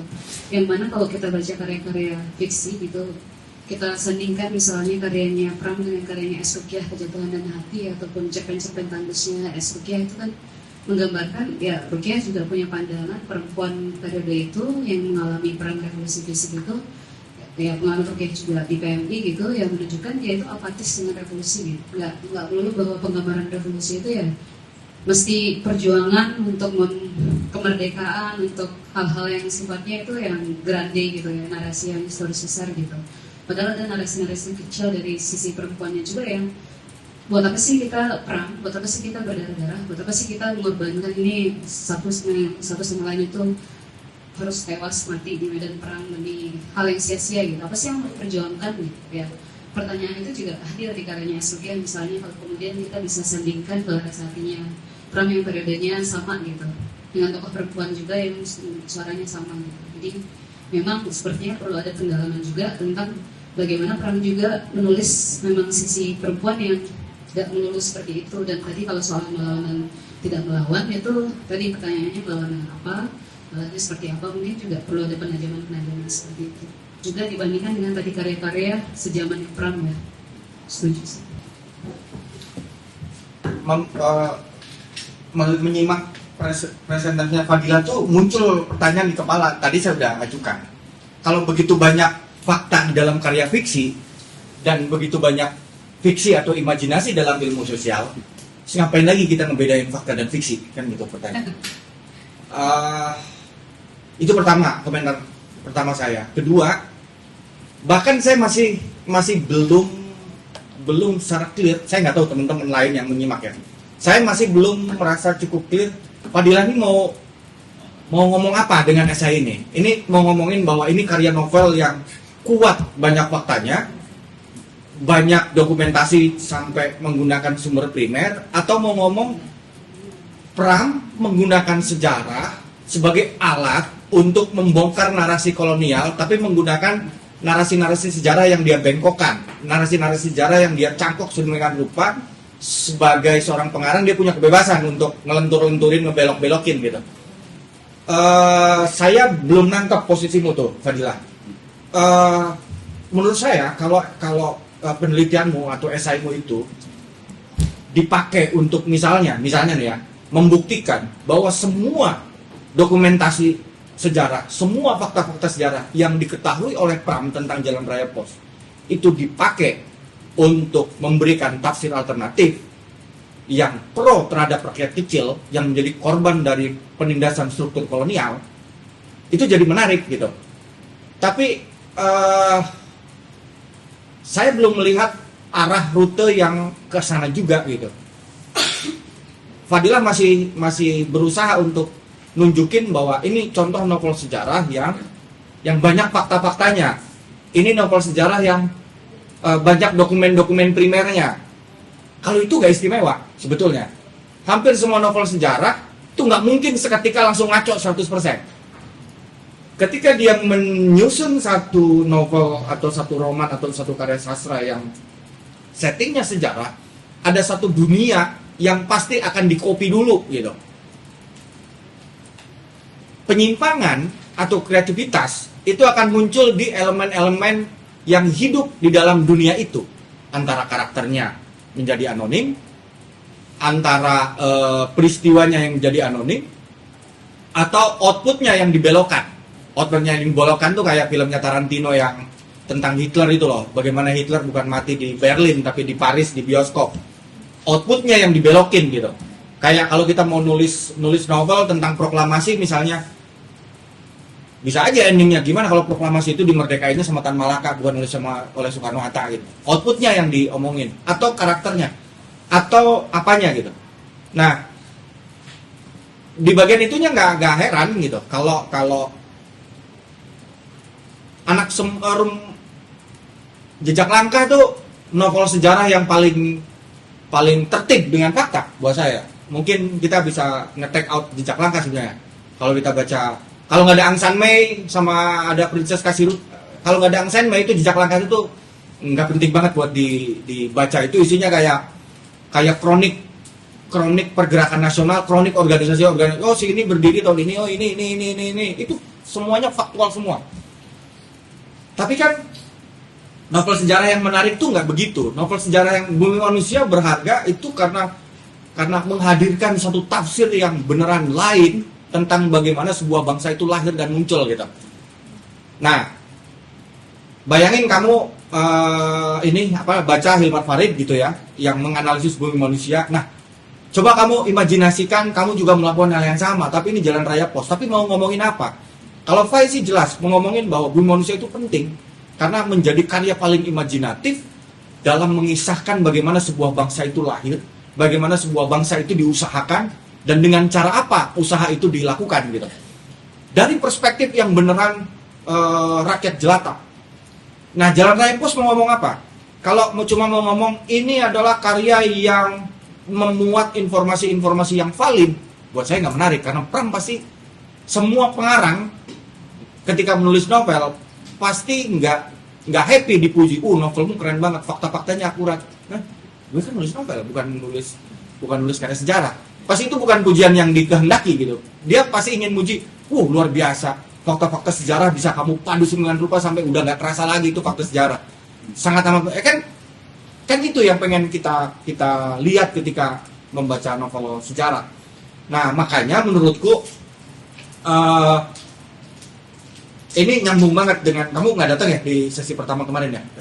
Oh, datang ya. Kan kita ada percakapan tentang apa yang menarik dari Pram ketika menggarap Hwakyo kan? Gimana Pram pada momen yang tepat, pada saat yang sangat pas menulis karya Hwakyo dengan satu kesadaran penuh tentang bagaimana caranya menulis sejarah alternatif. Bahkan ketika kelompok kiri, kelompok progresif, pengarang-pengarang yang dianggap paling humanis sekalipun, nggak ada yang berani ngomong tentang pengusiran etnis Hwakyo, Pram bilang saya harus nulis gitu. Dan disitulah penulisan sejarah Pram itu berdimensi politis yang hampir nggak ada bandingannya. Kebayang nggak menulis sejarah di momen ketika peristiwa sejarahnya sedang berlangsung? Nah, Pram nih di Jalan Raya Pos nih konteks historisnya apa? Itu juga harus kamu periksa biar kita punya pemahaman yang kuat. Fai dengan sangat bagus jelasin kenapa Bumi Manusia ditulis di Buru. Karena itu adalah momen perenungan, kenapa sih sebuah bangsa yang diniatkan untuk membebaskan anak bangsanya kok berakhir dengan saya di penjara hampir tanpa pengadilan gitu. Kan itu nilai pembebasan Bumi Manusia bagi Pram sendiri gitu. Pram kayak nyari penjelasan bagaimana sebuah bangsa yang diciptakan dengan niat yang sangat amat progresif kok berakhir dengan orang-orang kayak gue di penjara gitu. Itu kan pertanyaan eksistensial gitu. Pram nggak bisa menanggung beban sejarah. Gue tahu persis bangsa ini tuh dibangun dengan imajinasi yang sangat amat progresif. Tapi kok berakhir dengan saya di penjara yang ini gitu. Itu kan beban intelektual yang harus dia jawab. Dan Bumi Manusia adalah jalan pembebasan bagi Pram untuk keluar, membuat dia paham, membuat dia mengerti. Iyalah, nggak mungkin bangsanya nggak begini, karena kebangsaan kita juga dibentuk oleh orang kayak Pangemanan yang demennya adalah ngontrol gitu loh maksudku. Dengan itu juga nggak penting-penting amat sebenarnya Fadilah kamu ngomongin Annales gitu ya, karena kalau kamu pelajari Annales itu satu long durée. Long durée itu durasinya panjang. Bayangkan Braudel nulis Mediterranean, kamu tahu itu. Atau dalam konteks Indonesia Anthony Reid nulis kawasan Melayu, Selat Malaka sebagai satu kesatuan persis seperti Braudel nulis Mediterranean. Atau Lombard nulis Nusa Jawa. Long durée itu. Nusa Jawa bahkan dari zaman Purbakala sampai zaman Pembaratan kan. Makanya logiknya logik geologis. Buku pertama adalah buku yang lapisan paling bawah, jaringan Asia, kemudian soal warisan kolonial dan pembaratan kan gitu. Satu long durée, kedua total history. Total history artinya apa? Melihat satu masyarakat dalam durasi yang luar biasa panjang, long dure, dan semua aspeknya dibahas. Ekonomi, sosial, politik, seni, agamanya dibahas tuntas. Makanya ciri ketiga Anale adalah pendekatannya interdisipliner, karena membahas secara total, maka dibutuhkan perspektif ekonomi, perspektif sosiologi, dan perspektif macam-macam gitu. Yang keempat aja yang baru kamu singgung, ngomongin kehidupan sehari-hari, ngomongin rakyat kecil itu. Anale itu gak cuma soal orang kecil, Anale gak cuma soal kehidupan sehari-hari, tapi Anale itu satu mazhab yang ingin mendekati sejarah sebagai sebuah kesatuan utuh, kayak jaringan memori, jaringan sosial yang rumit dan saling kelindan gitu. Makanya pendekatannya juga durasinya durasi yang sangat long. Apakah Jalan Raya Pos memungkinkan didekati sebagai dengan pendekatan Anale? Mungkin, tetapi dengan cara kamu menjadikan Jalan Raya Pos sebagai sebuah gejala kolonial yang habis itu kolonialismenya kamu terangin panjang lebar sejak Portugis datang sampai kemudian pasca kolonial. Baru tuh Anale-nya tuh masuk untuk jelasin Jalan Raya Pos. Tapi singkat kata, kalau mau dikasih shortcut, sebaiknya kamu tajemin. Kamu mau ngomong apa, Pak Dila? Menurut saya. Dan membicarakan tentang, Pram banyak pakai karya sejarah, Pram pakai sumber primer. Sementara itu konteksnya novel, menurut saya itu sama sekali nggak menarik. Saran saya, kamu baca esai Ignaz Kleiden tahun 98 di Jurnal Kalam, fakta dan fiksi tentang fakta dan fiksi dalam fakta dan fiksi, judulnya gitu, imajinasi dalam karya sastra dan ilmu sosial. Itu ngejelasin apa makna fakta, apa makna fiksi, apa makna imajinasi, apa makna fakta, apa makna fiksi, apa makna imajinasi dalam karya sastra dan dalam ilmu sosial, termasuk dalam historiografi. Kalau kamu baca itu, mudah-mudahan kamu bisa lebih sharp, lebih tajam untuk bisa melihat arah tulisanmu. Menurutku gitu, Fadilah ya. Itu catatan dari saya. Ya, terima kasih Kang Zen. Jadi memang saya menentukan ini juga sebenarnya waktu itu agak bingung juga dari jalan itu. Memang konteksnya bisa long dure sebenarnya, tapi karena juga keterbatasan space untuk menulis. Jadi saya benar-benar masuk ke arah apa sih yang diceritakan oleh Pram, dan memang tidak melulu terhadap konteks rakyat kecil, tapi yang saya soroti memang salah satunya adalah itu gitu. Dan mungkin setelah ini akan saya coba revisi dan saya akan coba baca tulisan Ignaz Kleiden ya semua. Setelah ini coba saya akan baca dari esainya Ignaz. Nanti saya kirimin PDF-nya. Oke, siap. Terima kasih Kang. Ya mungkin satu lagi mungkin saya juga masih pengen bertanya lagi ke Kang Z, kalau misalnya dari ini kan saya juga pasti dari merujuknya pada rujukan pertama pasti adalah satu novel itu kan, novel Jalan Pos gitu kan. Mungkin kalau dari teman-teman yang sebelumnya memang kan juga banyak yang dia rujuk dari beberapa novel Pram gitu. Dan saya juga masih karena mungkin ini jadi pengalaman pertama saya mempelajari sastra juga, meskipun dulu kuliah di Fakultas Sastra, tapi memang masih agak kebingungan juga mengenai sebenarnya menempatkan maksudnya untuk dirujuk dalam maksudnya di karya sastranya Pram khususnya di Jalan Pos ini memang itu kan hanya cerita dari Anyar sampai Panarukan, dan memang konteksnya memang itu sudah sangat menurut saya long dure karena dia banyak menceritakan itu. Dan yang saya bingung memang pada waktu itu karena ceritanya melebar seperti Dennis Lombard atau dari Antoniri tentang Asia Tenggara itu yang pada akhirnya memang di sini saya menentukan agak kebingungan juga. Jadi saya menggunakan konsepnya itu konsep antara fakta dan fiksi dan penjelasan sedikit tentang dekonstruksi itu. Jadi mendapatkan sastra itu, dan yang saya yang benar pengen saya tanyakan itu adalah ketika menggunakan satu novel ini kira-kira apa masih perlu merujuk beberapa karya Pram lain atau memang tidak usah gitu?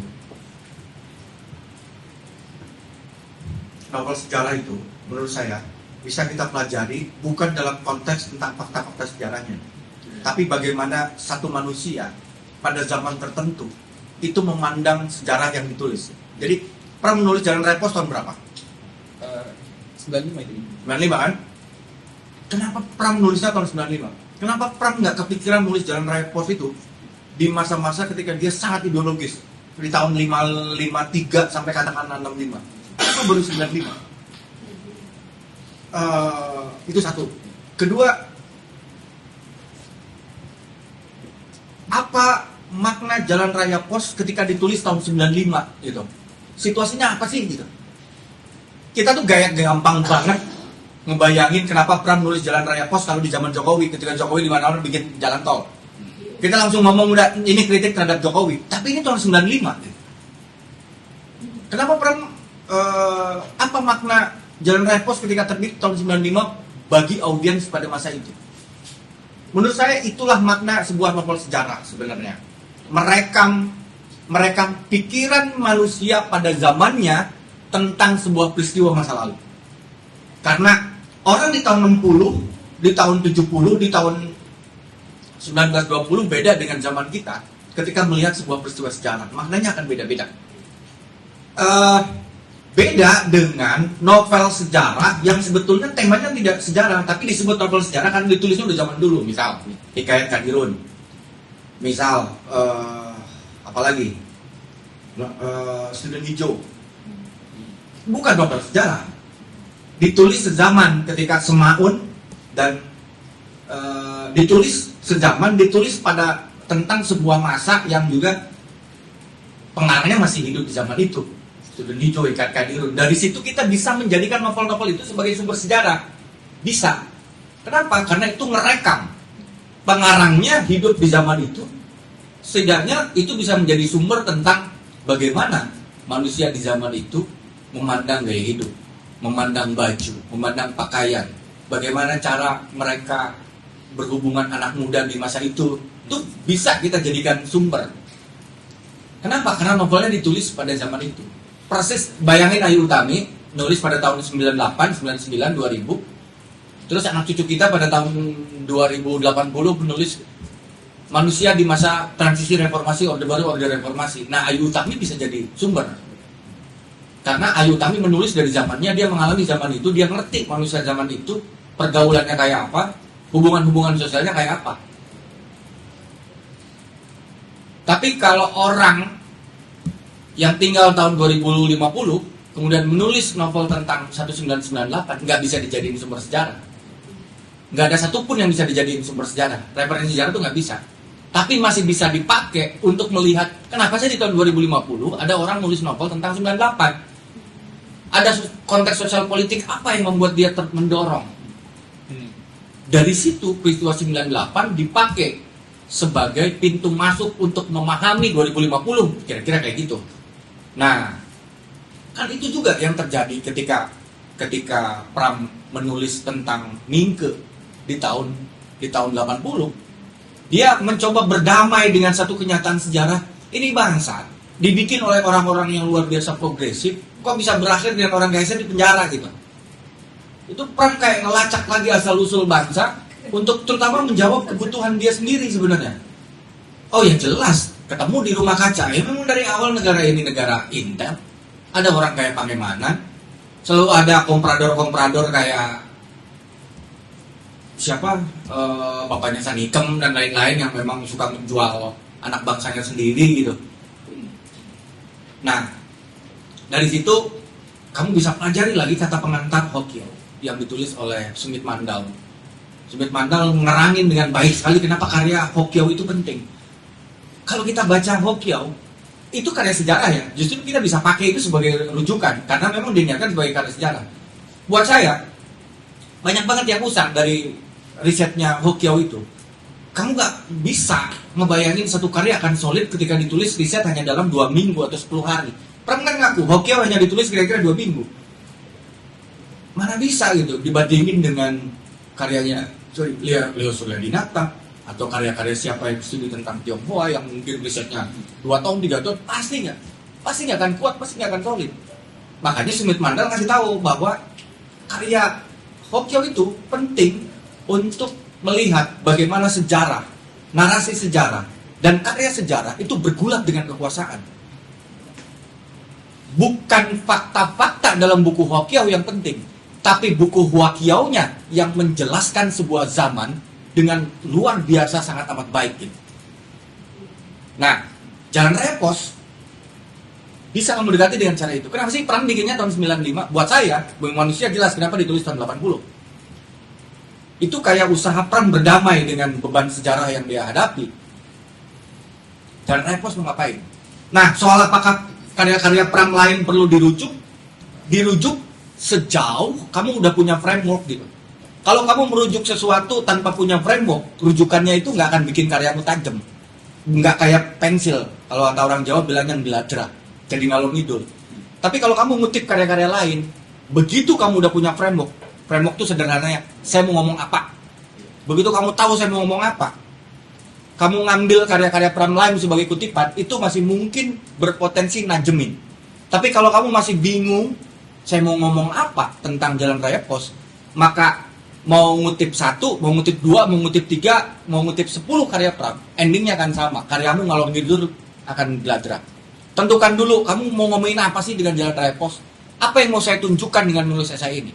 Pram sebagai apa? Pram mau ngomong apa? Dan apa makna Jalan Raya Pos? Begitu kamu udah punya tujuan itu, kamu tahu mengutip karya-karya lain itu akan najemin, bukan membuat jadi ngeladrah alias ngalor ngidul. Kayak pensil atau kayak UAS. UAS kan bikin karya jadi ngeladrah ngalor ngidul. Kira-kira gitu Fadila. Oke. Baik, mungkin kita masih ada waktu sekitar 5-10 menit.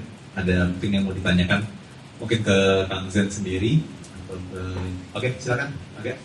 Karena saya mengkajinya sang pemula ya, dan agak mirip banget sebenarnya pembahasannya dengan Mas Fadil soal sejarah. Saya fokus ke sejarah dan mungkin kalau karena saya sendiri memang kayak tadi mungkin kan pentingnya tuh ada framework ya. Saya ngeliat sih sang pemula ini ya bagian dari Pram ini kan kayak pengen ngebungkus soal geografi kan, karena ternyata kayak dari saya lupa diktatnya yang sejarah Indonesia modern tuh di situ. Indonesia modern itu kan dia udah mau menunjukkan sejarah itu bisa kok diambil dari folklore dari masyarakat, tapi dia memang membedakan. Tapi ternyata kalau dari pembacaan saya sejauh ini ya, jangan kalau selama ini kan kita ini novel sejarah, berarti kan sejarah mempengaruhi penulisan novel ya. Saya sendiri justru melihat kayak dari sang pemula itu sendiri, jangan selama ini Pram menulis karya sastra justru dipengaruhi karya sejarah justru dipengaruhi pengalaman dia menulis sastra.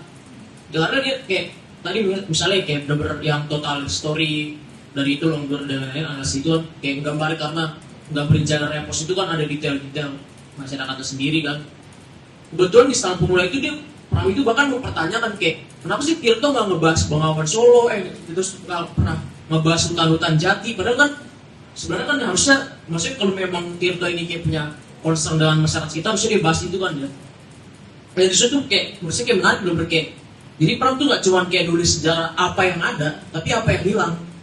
Jadi kayak bener-bener kayak jangan-jangan gak selama ini mungkin kayak tadi kan kalau sastra itu dia karena kalau saya kan mendefinisikan sastra itu, kalau Pram tuh kayak saya lupa di yang bagaimana apa maaf atas nama pengalaman itu kalau salah yang dia membahas antara sejarah dan sastra itu. Kalau sastra itu ada kayak reorientasi dan evaluasi dari sejarah itu sendiri. Kalau sejarah kan memang ya fakta tadi, jangan-jangan ya itu tadi saya mikir ya kayak jangan-jangan memang sejarah yang Pram upayakan untuk tulis itu ya bukan sejarah yang dalam pakem pengen membicarakan dan kebenaran, tapi dia pengen membicarakan ada reorientasi dan evaluasi itu sendiri kan, jangan sebenarnya yang belakang. Dan kalau dalam bacaan saya di Sang Pemula itu kelihatan banget kayak ada dia pertama, dia bahkan dari halaman yang masih Romawi itu beberapa pertama dia bilang pengen menyajikan keadilan sejarah. Dia benar-benar kayak bukan kayak ya oke lah Tirto memang saat itu udah diakui kayak sebagai bapak pers, tapi ya kurang. Dan mungkin kayak nyambung juga ke konteks tadi yang kayak tadi soal kayak perempuan ya, di Sang Pemula juga ternyata cukup kelihatan kayak istrinya Tirto tuh mungkin memang dibahas jelas, tapi ya tadi mungkin benar kayak kata Suri ya cuman kayak ngebantu buat pengelolaan Sunda Berita, terus kayak memulihkan Tirto ini setelah pembuangan, ternyata dia bisa bangkit lagi karena istrinya, tapi ya udah cuman itu doang. Bahkan istrinya maksudnya nggak disebutkan detail kayak gimana lainnya. Dan ketika mau dibandingin ke Kartini aja ya, kalau menurut saya sih agak maksa lah maksudnya oke lah memang ada kayak trajektorinya mungkin yang diupayakan Pram ya, kayak udah di Kartini terus diteruskan oleh Tirto, tapi kayak dia bilang kayak Kartini itu ya mungkin belum sampai ke pergerakan ya, Tirto ini baru lebih bagus karena dia bisa menghasilkan pergerakan, terus kayak dibandingin bahkan kayak sampai sudut pandang tentang ketuhanan antara KPI dan Sampula yang sebenarnya kan kayak nggak terlalu relevan dengan kayak memang kalau dia berupaya dan kalian sejarah kan, tapi sebenarnya saya justru pikir-pikir kayak Pram ini juga tadi bisa oke lah memang menggambarkan perjuangan perempuan yang kesempatan perempuan ya, tapi ada standar-standarnya sendiri yang ditetapkan, dan itu tadi yang misalnya jangan kayak kalau oke lah misalnya kita mau bahas perjuangan perempuan dari sudut pandang Pram ya, standarnya Pram ini seperti apa dan apa yang mendasari standar-standar itu sendiri. Nah, itu aja sih kalau dari Kalau dibilang karya Pram ketika menulis sejarah itu harus menulis tentang yang hilang, kurang tepat. Menurut saya, aku pernah nulis, harus dicari ya saya. Pram tuh kalau nulis sejarah itu kayak ngomong, ini loh yang harus ada. Ini yang harus ada dalam studi sejarah. Ini yang harus ada, ini yang harus ada, ini yang harus ada. Jadi Pram tuh, Mbak Ilan coba dicari esainya Gadis Arifia tentang Pram dan Tuti Herati ya. Tiba-tiba ingat, jadi mumpung ingat langsung mention. Nah, Pram itu adalah seorang yang modernis sebetulnya, percaya rasio, dan sebagaimana orang modern gitu ya. Kalau teman-teman sedikit belajar sejarah pemikiran tuh, orang modern tuh percaya reason, percaya pencerahan, bahwa sejarah itu linier, ada ujungnya, dan setiap orang itu bertindak karena ada tendens, karena ada tujuan gitu. Pram tuh, kita nggak ngebayangin Pram nulis dengan kemabukan yang tanpa tujuan gitu. Sehingga setiap tulisan Pram itu jelas tujuannya apa, jelas maunya apa, jelas apa yang sedang dia incar gitu. Pram tuh orang yang kalau kita nanya gimana sih cara gampang nulis, saya suka ngomong, nulis tuh bakal gampang banget kalau kamu udah punya arah hadap. Kamu menghadap kemana sih?